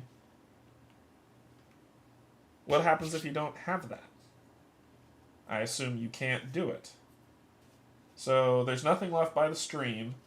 Its current is wide and deep enough to carry a raft or a small boat down towards Whitewell, but all boats from Yarmdale sailed long ago, never to return. Go to 175. Alright, so we can search the ruins if we want. If there are 2 markers in this space, you find nothing, go to 175. So 174 is where we are. Just 100 years ago, this town was known as Yarmdale. Today, there's not a single soul left beyond its crumbling walls. Walking down a rubble-strewn street and flanked by the sagging, dilapidated houses, you can't help but think whether this is the future that will befall Nightbloom Crossing. In darkness, people instinctively huddle together. Perhaps that's why in Evershade, settlers often flock to large cities under the protection of powerful wielders and brilliant battlesuits. This is especially true for those blessed with divinum, like Inid or Leoreth, who can use their gift to make a good living. Because of this, generation after generation, smaller towns such as Nightbloom and Yarmdale lose their best and brightest. And then, one day, they're no longer strong enough to withstand the dangers of Evershade and collapse entirely, sending a wave of refugees to larger towns. Buried deep in these dark thoughts, you barely notice a small glint under the rubble. There are still some valuables left in Yarmdale's rotting corpse. So I will gain 1 gold and put a marker on there, and then we leave. So take an action on sheet 3. We're going to the ruined mansion. We end the day, and then we do the camp phase, and then we have to put a marker on here when we land. We are not going to make it to Whitewell to save her. That's too far. We have 1, 2, 3, 4 to go. I don't have enough days to get there. But we'll go to 185 and see what happens. 185. If there's G, there's nothing in G. We'll do 185. Because you prefer to hear her than me. Because she is amazing. The mansion that stands by the river once had to belong to one of the lesser noble houses. Now it looks completely abandoned, its broken windows looking at you like the eerie eyes of a giant insect waiting for its prey. Okay, we can enter the mansion or leave. This girl's gonna die, so we're here for the adventure to go to enter the mansion for 186. It's a strange place. You see no signs of a battle, fire, robbery, or any other event that could cause the inhabitants to disappear. Instead, everything looks as if they simply left and never returned. Then you notice something at the end of the main dining hall. The family crest vibrates and hums. Strange ripples flow through the air around it, making it almost unreadable. A vestigial. You've heard that when the broken sun causes someone to fade, the only remaining objects related to that person can turn into dangerous glitches of reality. The fact the crest is now a vestigial suggests that most, or all, people of this family faded away in the sunlight. That's cool. Place a marker on G. And then move it. She is so dead. I probably should have took a straight path, so 220.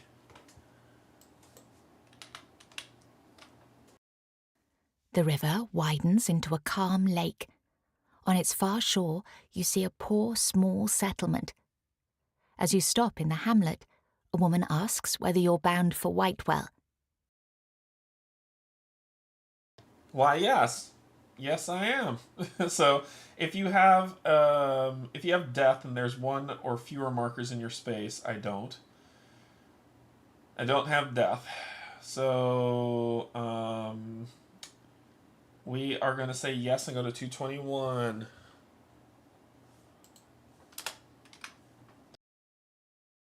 The woman leads you to her crooked hut and presents her 8 gaunt children. Among them is a 6-year-old girl named Ilse. The woman tells you Ilse is still too young for hard work in the village, yet old enough to fend for herself. And since she can't feed all of them, she decided to send Ilse to Whitewell, where she could beg for money or feed herself in a temple kitchen. She asks if you could take Ilse to the city, and promises the girl is well behaved and won't be a bother. We've got some options. So we can agree to take Ilse. We can ask why they lack food. We can pay 2 gold to give them a generous donation, or we can refuse.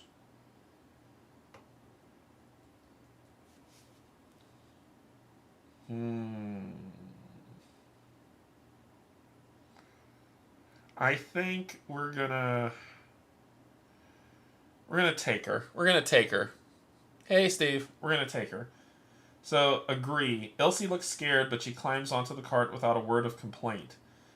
Place the Ilse child beggar card in your camp sheet. It's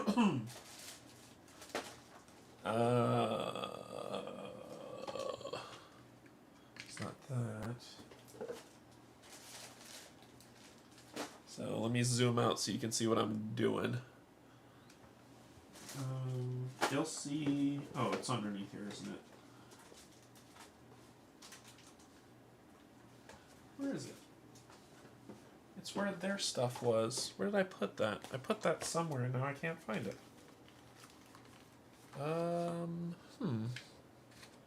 It was a whole bunch of these I had together and I can't find them now.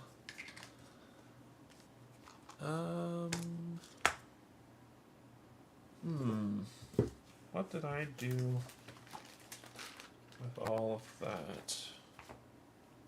Lose my head if it was... Oh, here it is. Like, lose my head if it wasn't attached. So, Ilse... Here are all the camp cards.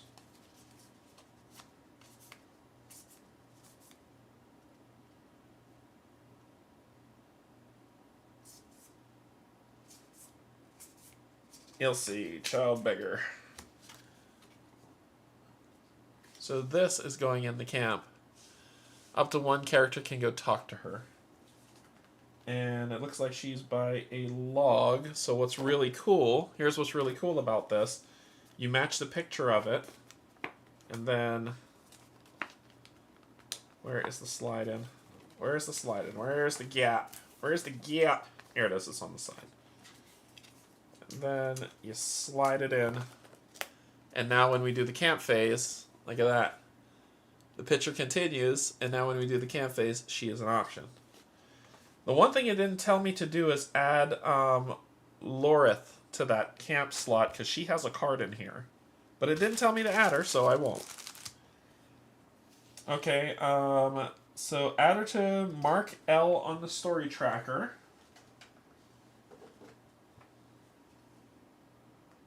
Okay. Then go to 222. There's not much to do in this sleepy hamlet. You notice some well-kept boats by the shore that could carry you further downstream toward Whitewell. But local fishermen use them to catch white, blind cavefish that thrive in the lake behind the village. They won't part with any of them cheaply. But they also say the riverlanders who live further downstream should have boats for sale for more reasonable prices. Ooh, this is... So we could trade. Many people here are desperate and hungry, selling off their family heirlooms to anyone who with gold to spare. Oh, and I forgot to do that, right? I forgot to put a thingy in here when I moved here. I had to do that. Yeah. Okay. We can ask them about the nearby lands. We can pay 1 gold to buy a boat.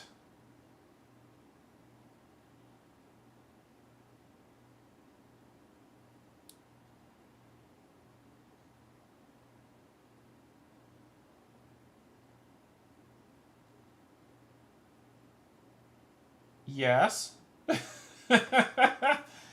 Yes, please. We're going to pay 1 gold to buy a boat. Number of players, so we're going to pay 1 gold to buy a boat. Go to 223. With your own sturdy boat, you now have a way to quickly move up and down the river. So this says... Go to... If there are no markers at any of the following spaces, place 1 marker there.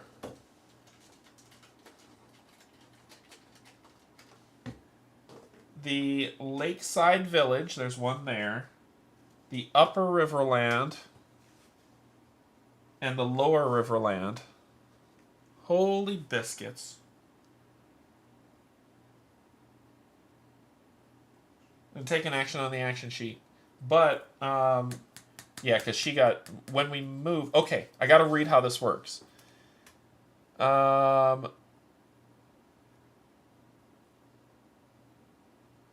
Okay, so the model should have been... If there's a danger model in your space, if there's no danger marker in this space, progress the time by 1. Reach in the end, 128, otherwise go to 125. If there's a marker on the space, take a new action from this sheet. Rest. Okay, so when we moved here, this would have moved. So then we had to roll again. An 8. 125. Need a card. That movement needs to be on this sheet. It'll move to the circle space. That's when I moved here. Then when I moved here, we would roll again. 2. It would move to the triangle space back here. And that should be where it moved. Okay, got it. Okay, so it says travel. Move the party model to any connected space. Then, if there's a danger model there, go to 144. If there's no marker in that space, progress the time token by 1. If the time token has reached the end. Okay, so if there's no marker in that space, we lose the day. Awesome! I bought a boat! Okay, so then I can... So then it says take an action on sheet 3. So I'm going to move my boat up to the upper riverland. There is a marker there, so I do not progress the day. Okay. Then it isn't at the end, so I get to roll this die. 7. So it will move to the circle space. Then I'm not taking, and I don't, since I didn't progress a day, I don't get a camp action, so I'm going to 240. I don't know. Yeah, I have no idea. I have no idea. You and I are in the same boat here. 240. Tranquil lands stretch alongside the river, dotted sporadically with lone farms. Everyone you meet here looks at you with suspicion. To them, you just another dangerous troublemaker from the hills. In their experience, nothing good comes from Blackridge. So we're going to leave and go to the lower Riverlands. Then we have to roll a 6. This needs to be on that sheet. 100%. Because I'm not gonna... so 6 takes you to a circle space. Okay. Then I go to 245.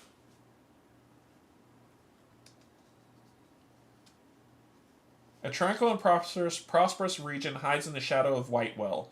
Here, Blackridge fades into nothing more than a dark line on the horizon. I want to hear her say horizon. 245. I like how she says it. 245. A tranquil and prosperous region hides in the shadow of Whitewell. Here, Blackridge fades into nothing more than a dark line on the horizon. By the riverbank, you notice a small hut adorned with drying herbs, its hanging sign bearing the emblem of 2 hands, one of death, the other of life, the symbol of the goddess Erid. Yeah, no, we're going to Whitewell. So, we're going to leave this and take an action, so we're going to go to Whitewell. Okay, we traveled. If there is no danger model in your space, roll a 2, so you're going to go to triangle space. Time will pass.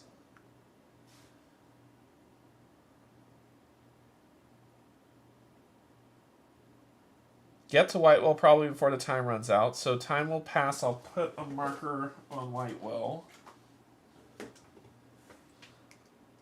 We got there. So if there's no marker in the space, time turns, reach end 120, otherwise 125. So let's see if 125 says what happens when we got here. Wow, that was lucky. 125.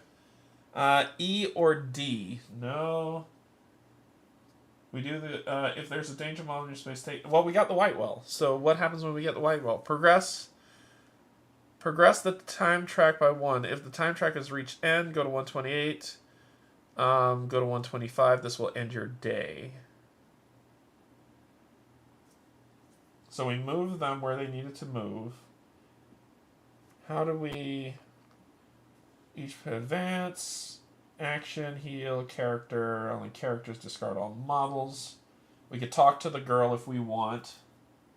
And I just want to see how to get... We've gotten to... Oh, we would go to 130. That's how we would do it. Okay, so in the camp phase, we're going to talk to her 235. If there's a marker on Ilse, child beggar card, go to 234. As you prepare your supper, Ilse looks at you hungrily. You don't have to share with me, she says, her eyes locked on your plate. Mum says I shouldn't be a bother. I'm going to share my meal with her because I'm not a jerk. So let's go to 236 because I'm not a jerk. Well, not always. The girl leaps to her feet, surprised. She approaches you carefully and then gobbles up the bigger part of your meal. Then she looks horrified at the half-empty plate. Sorry, I forgot myself. Please, maybe I could make myself useful in some way. I know these lands, and I already slept most of the day. Do you want me to scout ahead?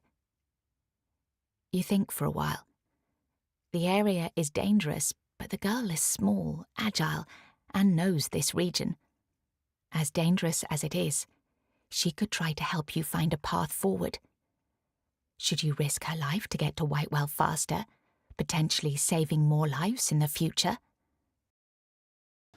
Place a marker on Ilse on the camp card, then choose send her scouting or let her sleep. I'm going to let her sleep, because we're here. We are here. So... we are here. So, we're at Whitewell, 130. We made it. I thought she was dead. Let's go to 130. Whitewell is finally in front of you. Its crowded streets, markets, taverns, palaces, and guild halls tempt you with countless possibilities. You pass the first gate, manned by people in grey cloaks and uniforms. The Grey Watch is the neutral force in the city, ruled by 7 powerful patricians.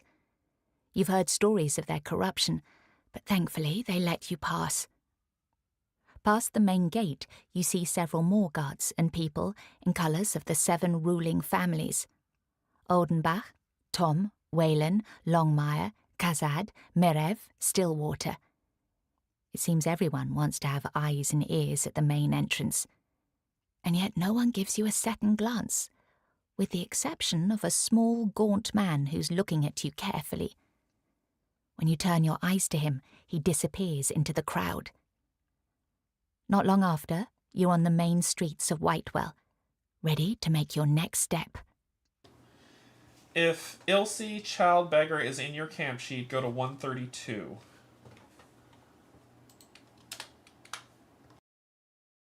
Soon after getting past the city gates, you turn back towards Ilse, only to notice the girl has already snuck away when you were talking to the guards.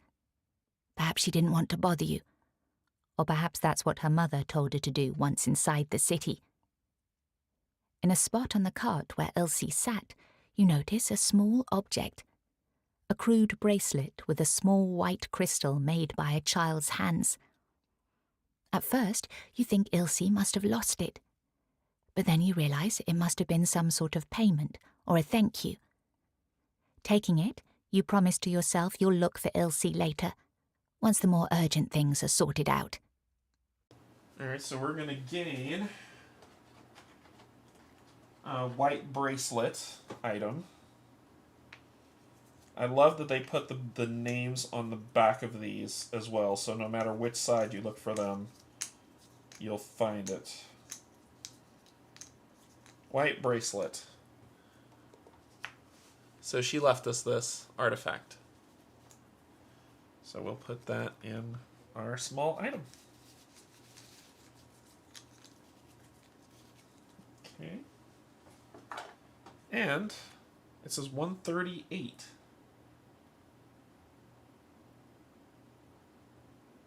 I don't know. That's it. So, gain the white bracelet. Remove Ilse Beggar card from the campsite. So she has departed. Okay. Mark you on the story tracker. Okay. Do we have anything in P? We do not. If there's no time token in the story, there is not, so we're going to go to 124. I mean, there is, so we're going to go to 124. Alright, 124. First, you have to take care of Leoreth. Ignoring the grifters and peddlers who prey on travellers entering the city, you rush the cart toward the main Temple of Erid. Okay, so this is where the rules were not clear, because it says remove Leorith, the Wounded Apprentice card from the camp sheet, but it never told us to put her in there. We're going to mark T. I lost where I was. Oh, here it is. Mark T on the story tracker. Okay. Check the number of days remaining on the time token. If the result is 2 or more, go to 133. No, we have 1 day left. So let's go to one. There should be more in 124, but that's okay. It says, when you finally reach the temple, Leorith is already slipping away. Fortunately, the name of her teacher, Enid, opens all doors. Soon you are brought before the archpriestess. Her left hand is shriveled and dead due to a cruel self-mutilation that all Erid's high priests commit with a piece of string. With the other hand, she carefully studies Leorith. I know which hand the goddess will touch her with. She answers, but we will take good care of her. Go to 135. Without Leoreth, your task is only half finished. The man who killed Enid and wounded her apprentice is still at large. Who knows how he'll use the power he obtained? Your accusation is the only thing that can stop him, and you need to do it fast, before he claims more victims and becomes even more powerful.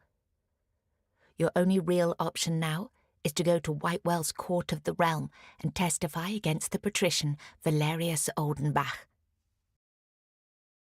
If the time token's in the story track, remove it. Time token removed. And go to 74. Okay. The court is a large stone building in the commercial district. It mostly serves merchants and wealthier people, with the commoners unable to pay the fee required to bring a case to court. That may be why, when you tell a guard by the main door that you're here to make an accusation, he looks at you with doubt. Eventually, he admits you into the building and directs you to a room on the first floor, where a tired clerk takes out a sheet of paper and a goose quill and asks what your business is. As you describe what happened in Nightbloom Crossing and the role played by Valerius, one of the patricians of Whitewell, one of the clerk's brows raises slightly. He rings a small bell and a young boy enters the room. "Fetch some water for our guest. We'll be here for a while." Then he tells you he needs to make a detailed account of everything that happened if your testimony is to carry any weight. 50 minutes later, you're barely past describing your life up to the visit to Nightbloom Crossing. Your throat is parched, yet the boy hasn't returned with water. You start to have some strange suspicions. Choose. Keep waiting, go to 2, or if I have S, run. I don't have S. Dadgummit. Oh boy, here we go. Here we go. 2. Alright, well, we're gonna die.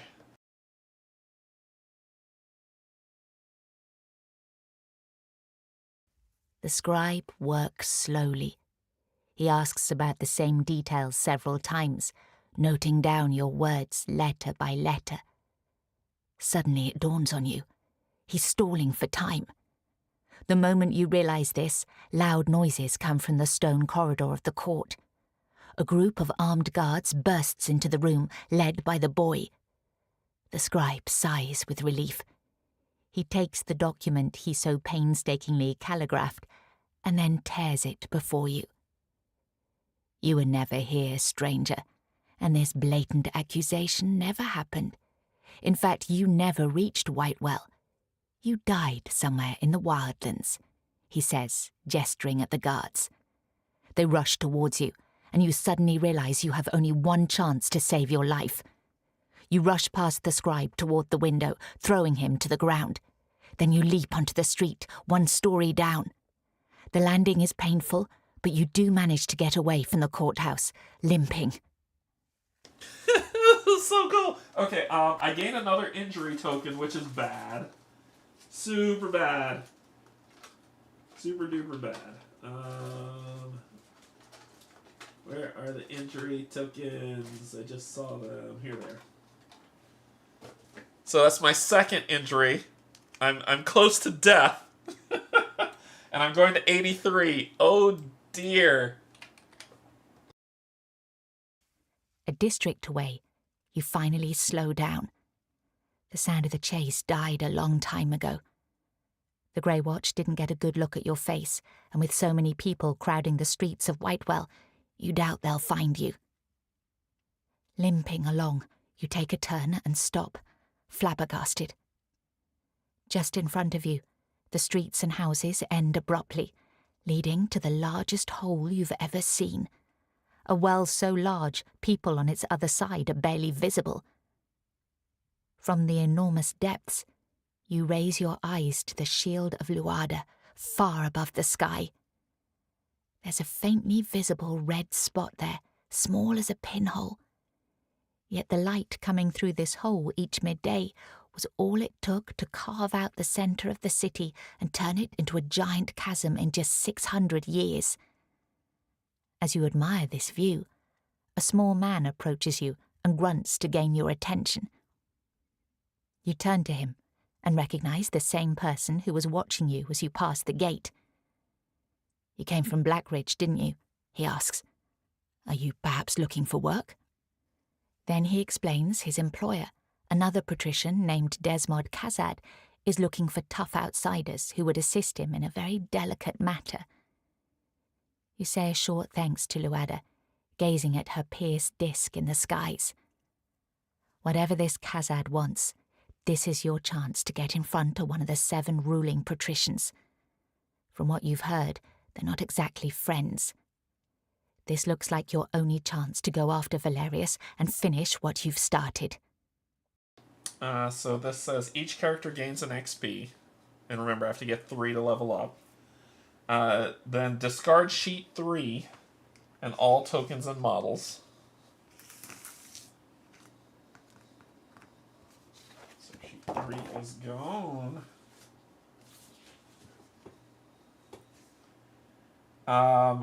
Chapter 1 completed.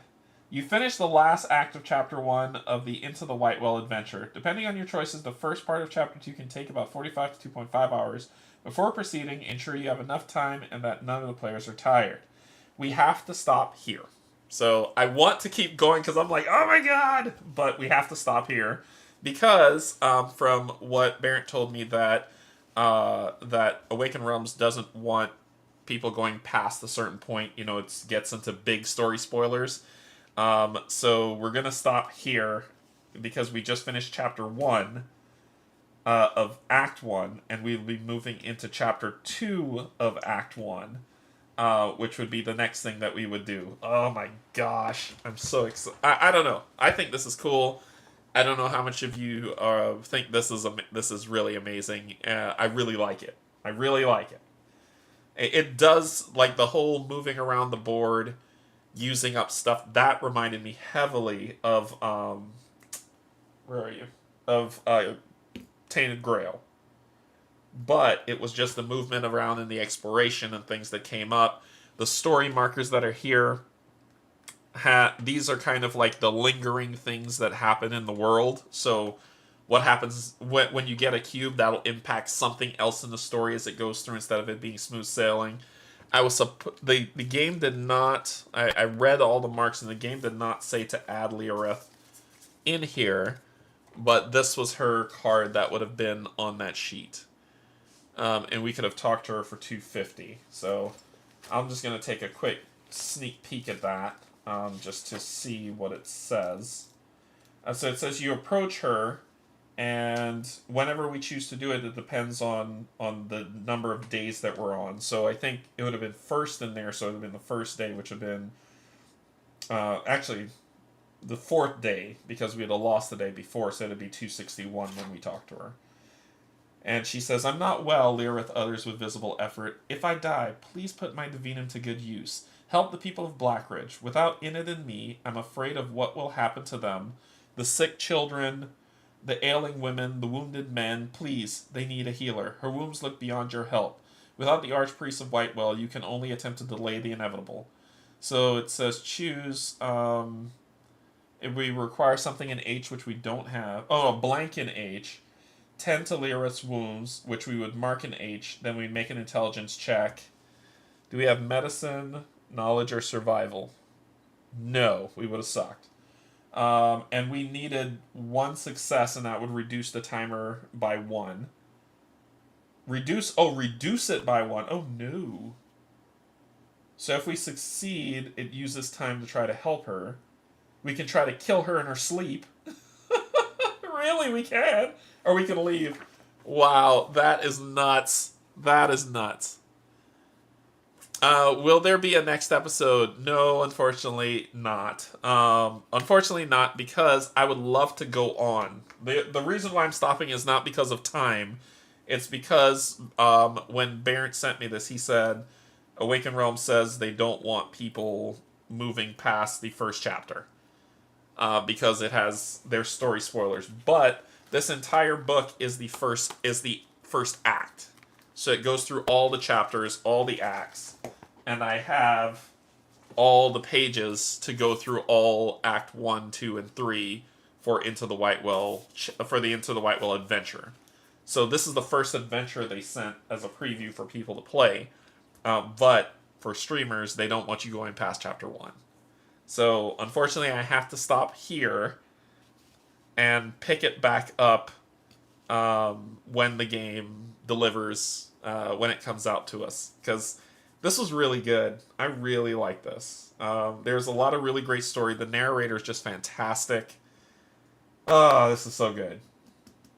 I really like the camp sheet too, where the characters slide in and out as you go through, so you have different camp actions that you can do, and that there are 9 slots. I said 6. There are 9 slots here, so it could be, when you get to, if you're a larger party, there could be a lot of things on here for each character to do, so it's kind of like a worker placement bit to try to see what's happening, right?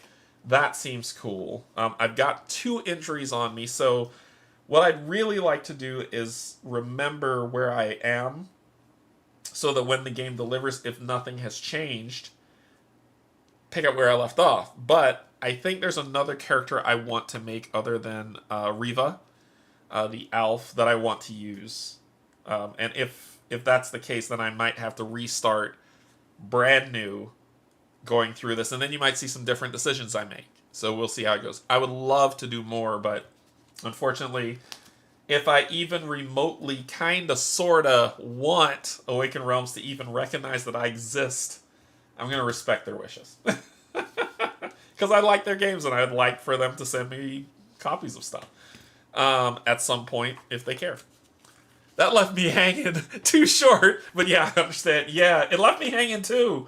I'm like, okay, so now Valerius probably knows I'm there, so he's going to be hunting for me. I've got 2 injuries. I'm 1 injury away from death.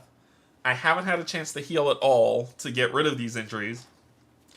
I helped the little girl. I got his ring, and I'm just like, what do I do next? So I'm very excited to see what happens next.